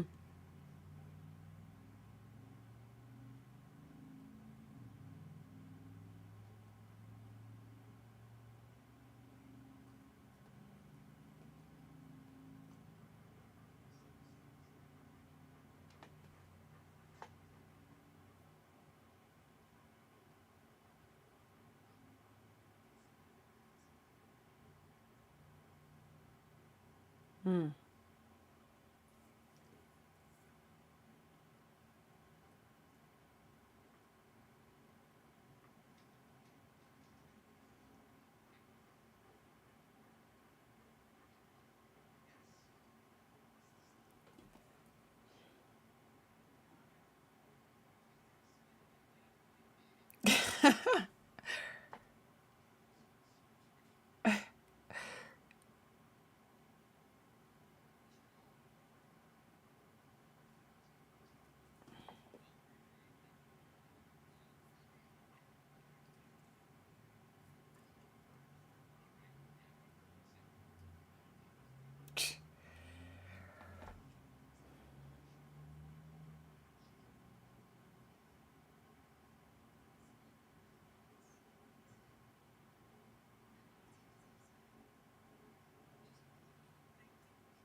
Uh oh.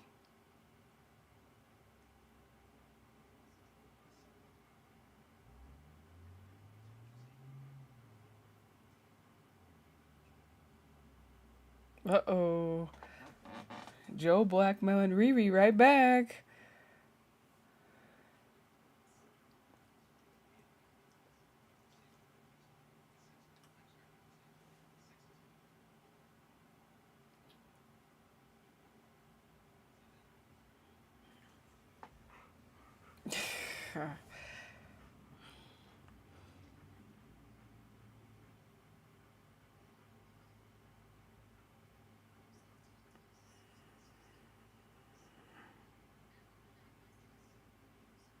Uh, uh, uh, uh.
Oh man, that's crazy.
All right, 15-minute timestamp. So basically, it's like, where has Natalie been? Well, Natalie is AI. So she took control of the suit and she scared Riri and she overrode the technology in order to actually hang out with Riri. And she's like, I want to be your friend, not just some kind of mystical genie. Um, in this whole thing. And so they end up hanging out and just talking, talking. Like, imagine someone seeing Natalie again after, like, what appears to be years, thinking that she was gone and they don't know that she's AI. Imagine seeing that. And, like, mind you, she hasn't aged or anything. And so it's like, where have you been hiding out? What have you been doing? You know, what's going on? But I'd be curious. I'd be curious to see, because somebody's got to see. Um, Probably her friend Xavier is eventually going to figure something out. I suspect, because he's like, talk to me. What's going on? How did you pay for expensive headphones? What's going on? And imagine him seeing his little sister. Ooh, that's got to happen at some point. Maybe not necessarily in this episode or just, but that's just like it seems like it's got to happen. Uh, Clue says message. Something for me to read. The Saga of Riri Williams. All right, I'll check it out. Oh yeah, definitely check it out. Okay, cool, cool. So we got 40 minutes and 26 seconds. Play.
Okay,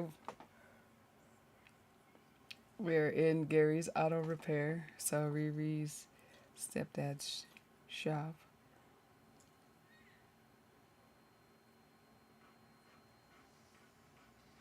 Whoa.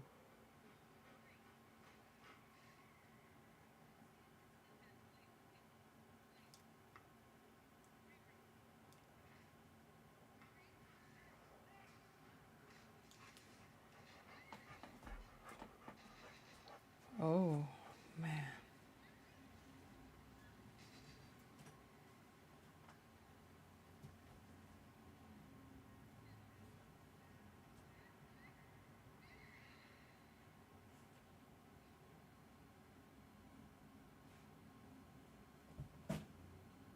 Mm-mm. Riri's struggling.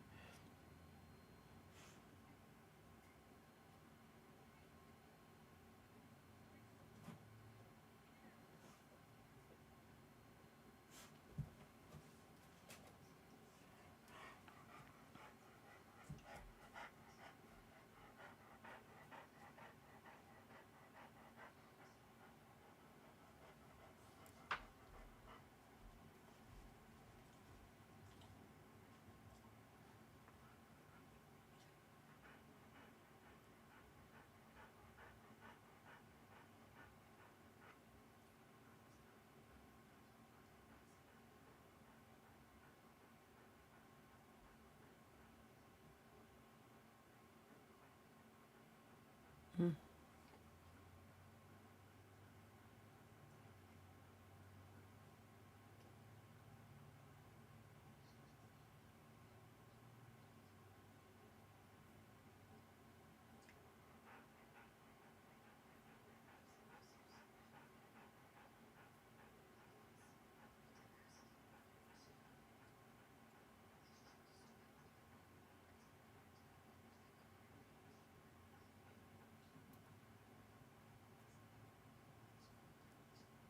Oh.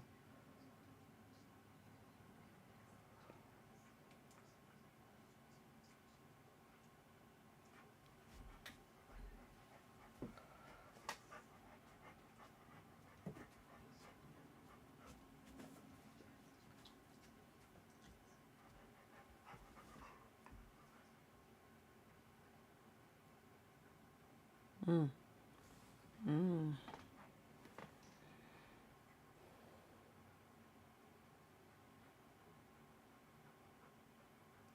Mm.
Hmm.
Okay. 24 minutes timestamp. So basically, what's been going on up to this point, Natalie and Riri have been talking since like they left the auto repair shop, and it's basically like Natalie's becoming a true friend to Riri. Like it's like Natalie never left, in a way. I mean, yeah, she's a hologram, but when she really needed like a friend, then her AI is there, you know.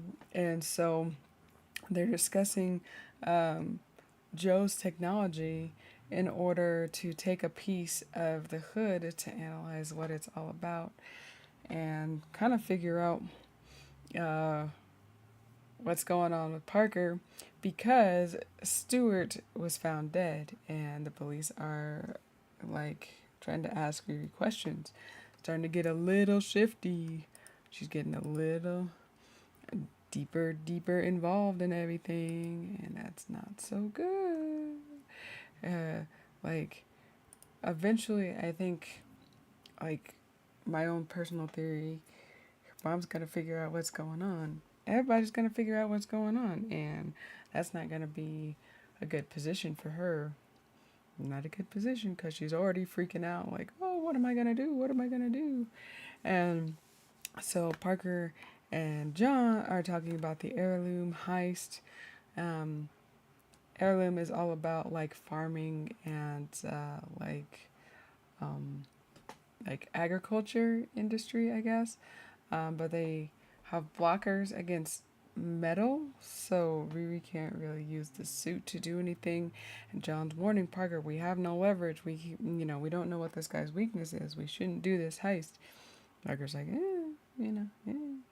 and we all know what happens. That's not a good idea, right? Right. So we got about 31 minutes and 27 seconds in play.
Whoa.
Jeez. Joe vacuuming up.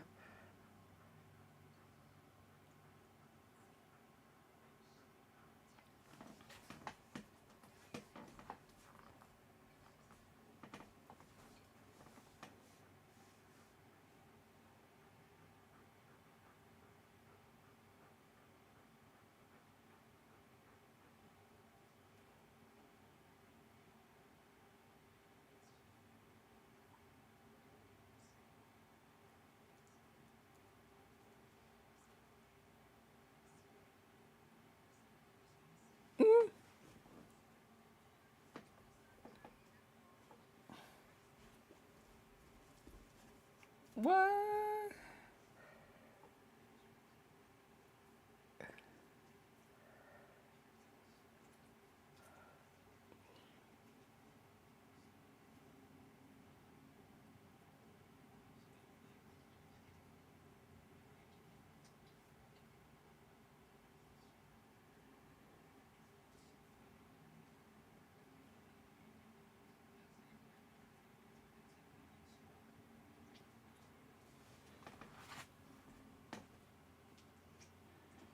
Mm. So that's why he was trying to like keep everything in lockdown. Okay. Jo-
Okay, interesting development.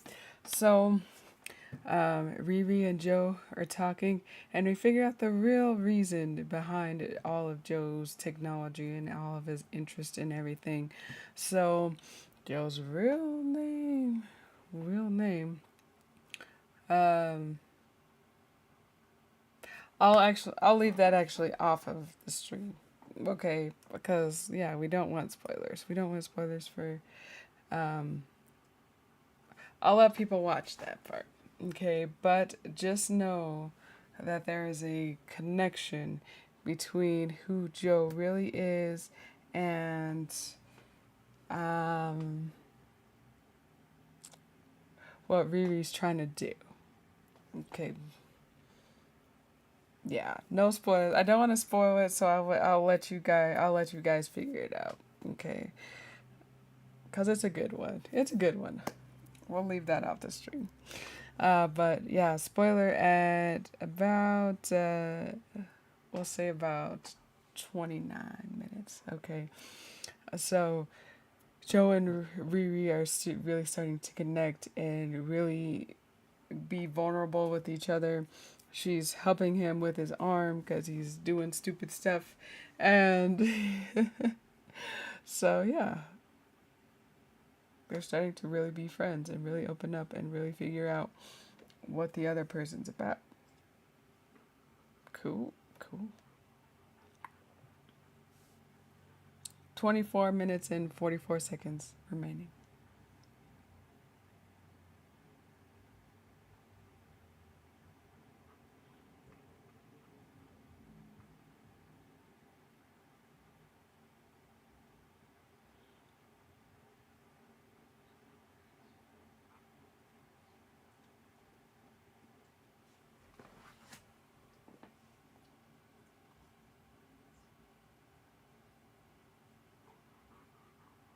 Hmm.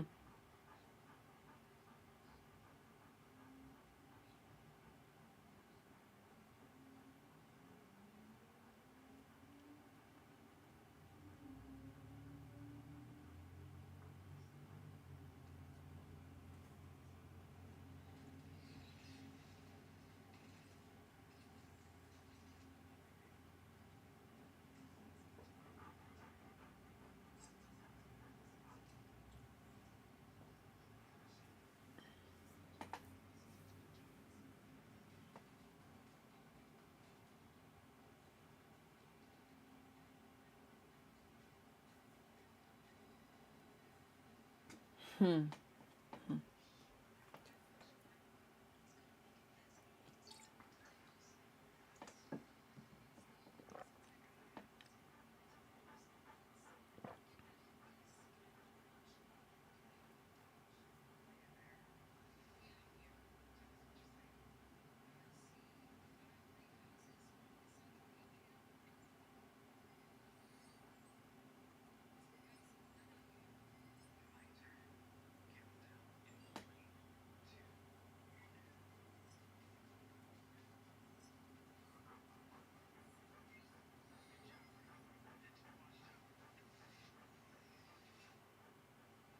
Mhm.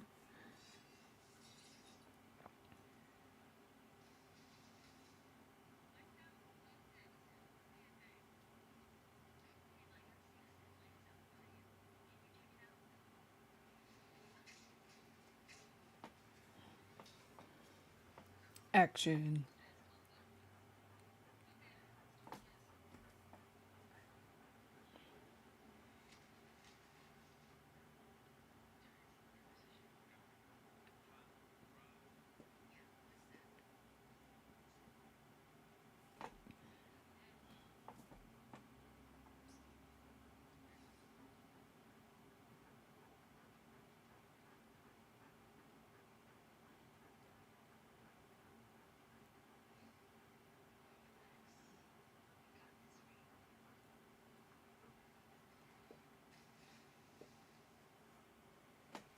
So Riri made upgrades to Joe's technology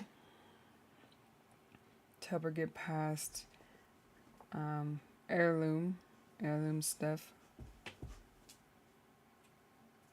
Again, they're like in agriculture and farming, so there's greenhouses.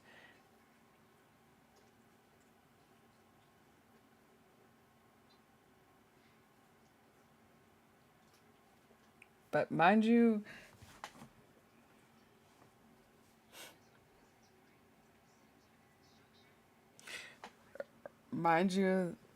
the name of this episode. Okay, it's, we in danger, girl. Mind.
Uh-oh, they're trying to burn the greenhouses from heirloom. Uh-oh. I don't think it's gonna be that easy, to be honest.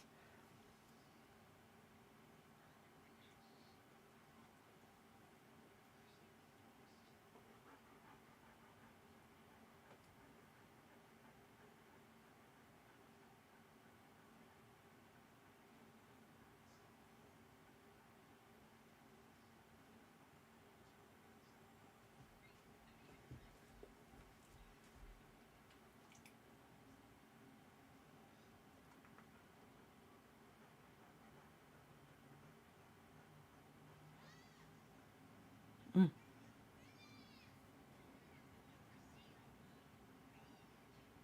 Uh-oh.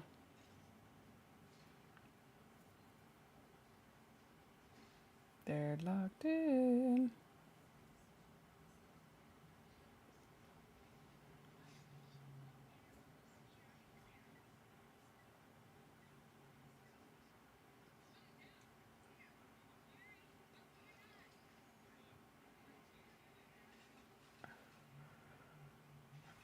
Yeah, I knew it wasn't gonna be that easy just to break into this place.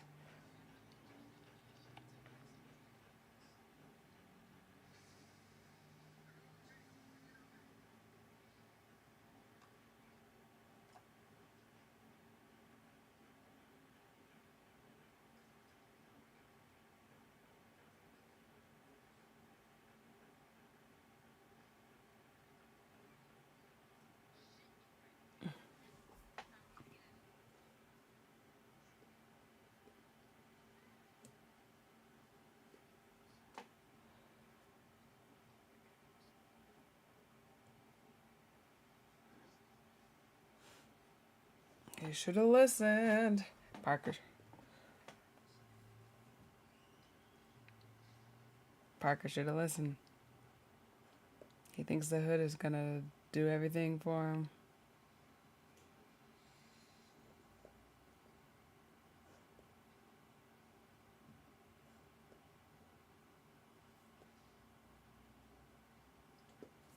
Dude has a cloak of invisibility. What made him think that he was gonna win? Oh boy. Oops. Uh oh.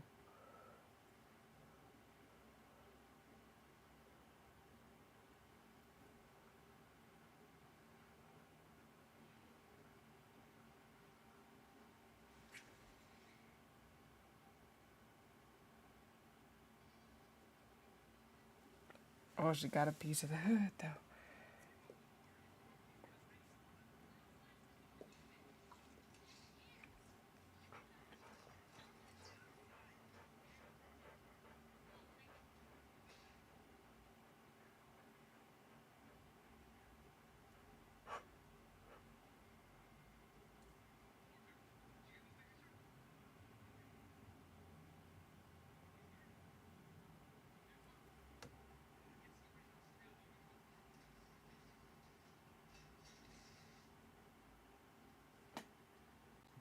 Okay. Timestamp 4:51. Um, like time until the end is 14:36. So, the leader of Heirloom was very smart and very stupid at the same time because he knew that things were happening to big company executives, and he knew that eventually somebody was going to come for his company. But on the opposite side of things, the hood had a plan put into place, and he's got the hood. And so he can bend bullets and disappear. It's like a cloak of invisibility, and who knows what else is going on. That's why Riri's trying to steal a piece of the hood in the first place, to analyze what's going on. Now, it was her fault that she put other people in danger. She should have been more careful. Natalie kept telling her, be careful, because things are gonna go down. And what do you know? Everybody got trapped in the greenhouses. So now everybody's trying to freak out and break out of these things. We knew something was going to go wrong. I told you guys to be mindful of the title of the episode, right? So, yeah. So, now we're trying to figure out how everybody's going to get out. Now, I wouldn't be surprised if they left us on a cliffhanger because that's just how these work. We got 3 more episodes, so let's see. Press and play. Oh, wait. Hold up. Just one second.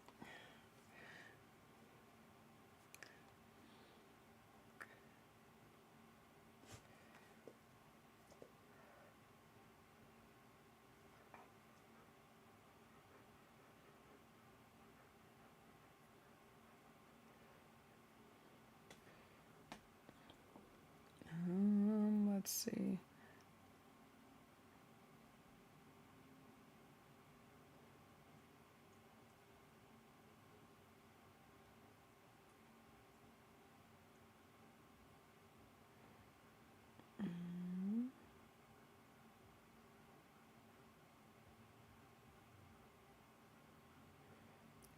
Okay.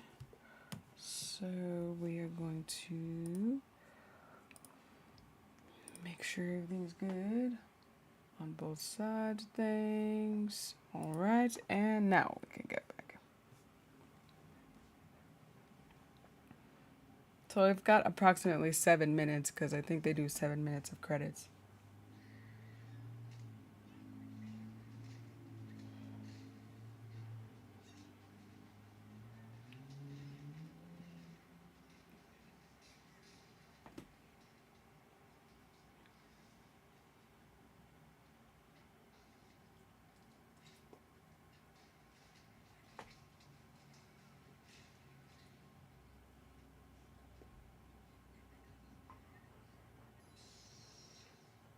Uh-oh.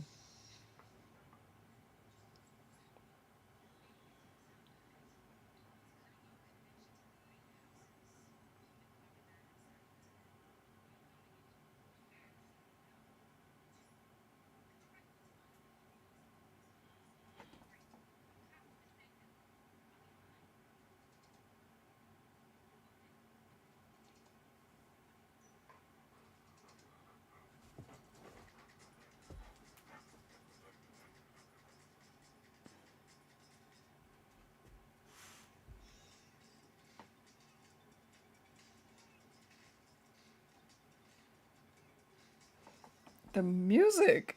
It is.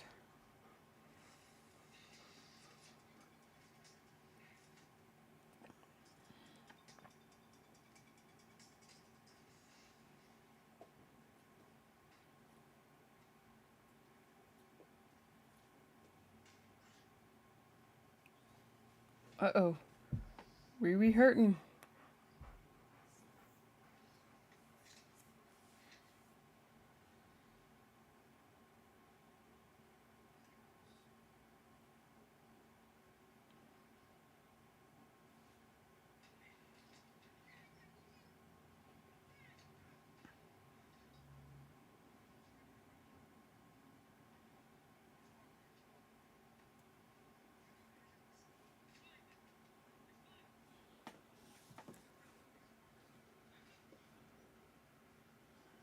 Uh-oh.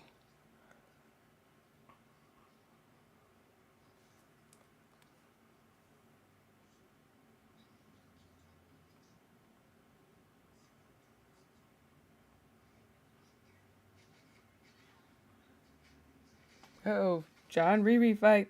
And Riri was already injured.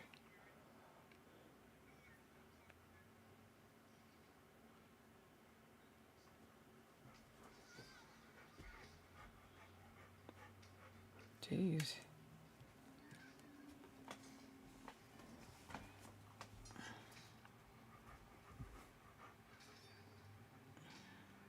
Why would she just have the hood out there like that, though? That was dumb of her. She should have tucked it away.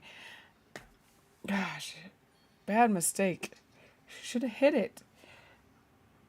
What'd she think then? Nobody was gonna see it? Nobody's gonna understand what it is?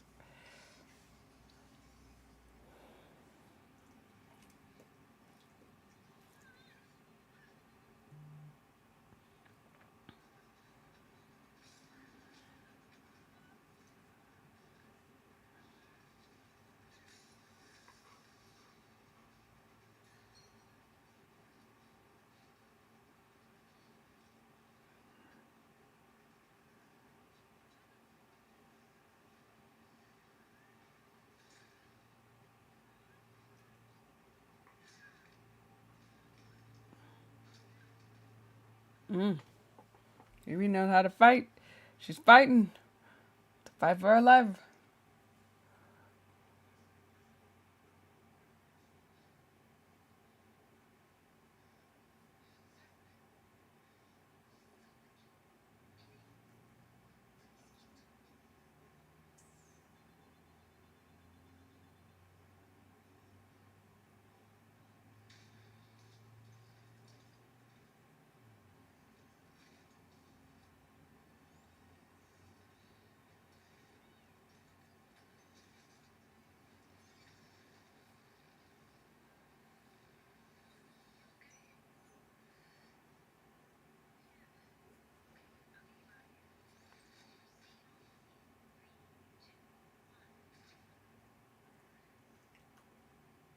Mm.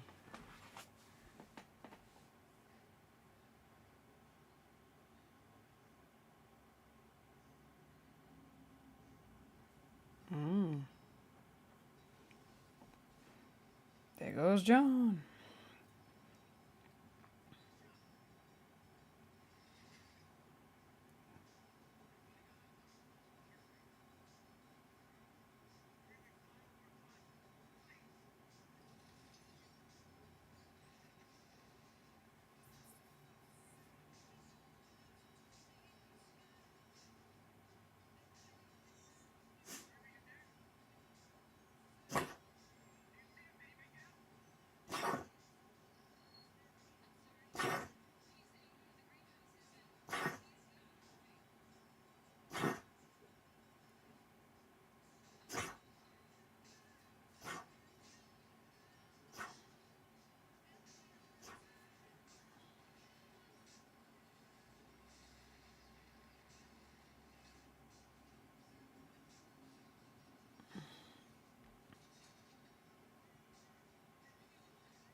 Mm.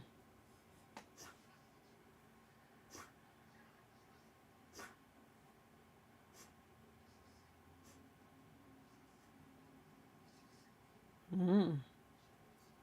Mm-hmm.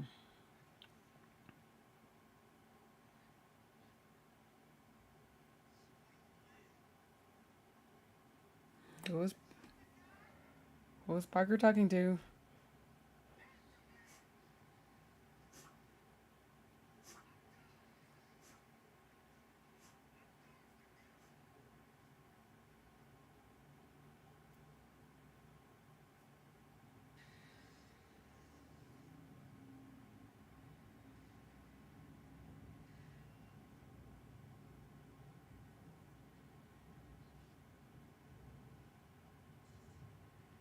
Whoa, whoa,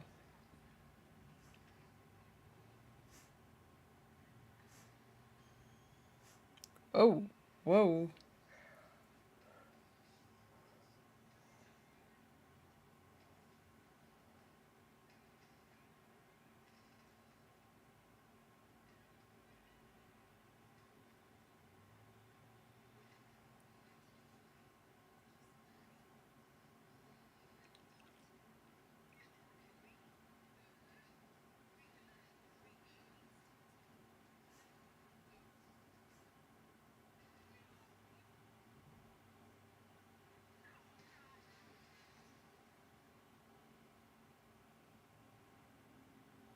Mm.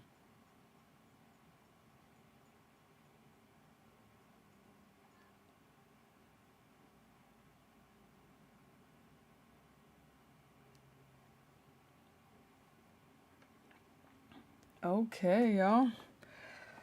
So that is the end of episode 3 of Ironheart. So I am going to rate this one. I think we're gonna go back to a 9. I feel like there was good character development. There was good like action sequences.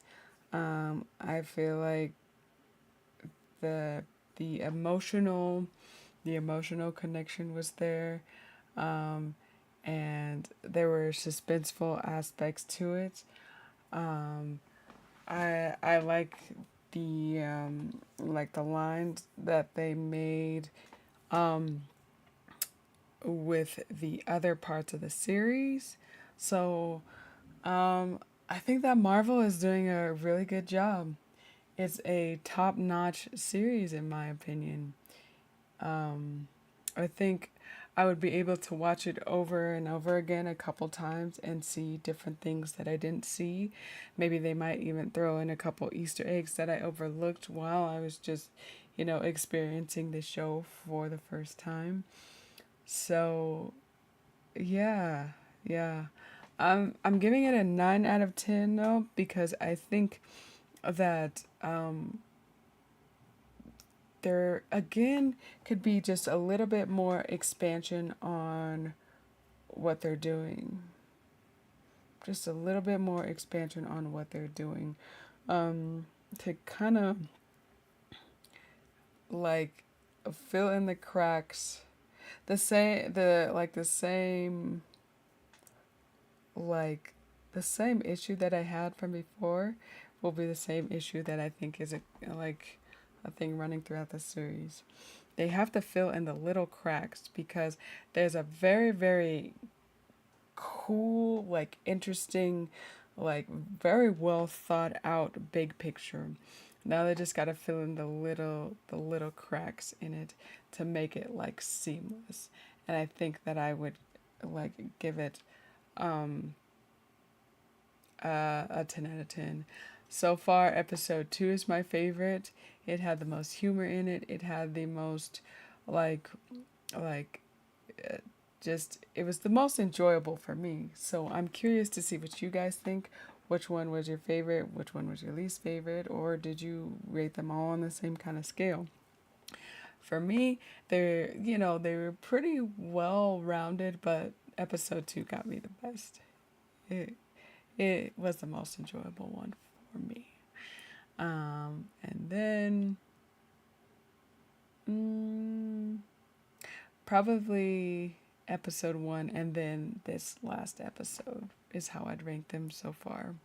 So we have 3 more episodes to go. We'll see how this all plays out, how it all connects. I think Ryan Coogler does an amazing job on pretty much every project that he touches. So far, his continuity in his project is amazing, amazing. So, 2 thumbs up for the series. I would highly recommend it, and um, am interested to do some more outside research on what the Hood's background is and things like that. So, we've been streaming for about 3 hours and 8 minutes, so there's not a whole lot left to say. So, let's switch screens right quick. There we go. So, if you enjoyed watching this with me, then don't forget to like, comment, share, and subscribe. There is our latest YouTube video, our latest link tree, linktr.ee/select screen with the fives, although that pretty much that stays the same all the time. Then there's our Cash App right over there. So tomorrow, I think you will see select screen, and then we will continue our watch party on Thursday and go from there, guys. So, yeah, I appreciate you guys hanging in there with me this long. Clue says agree. Cool, cool. I'm glad that we're like on an accurate scale. Cool, cool. So yeah, so we'll be doing that on Thursday, and so be on the lookout for those next episodes. All right. So, in the meantime, as always, guys, be kind to one another, take care of each other. Don't forget to choose your destiny. My name is Elmo172331.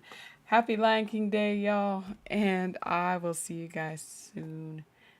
Bye bye.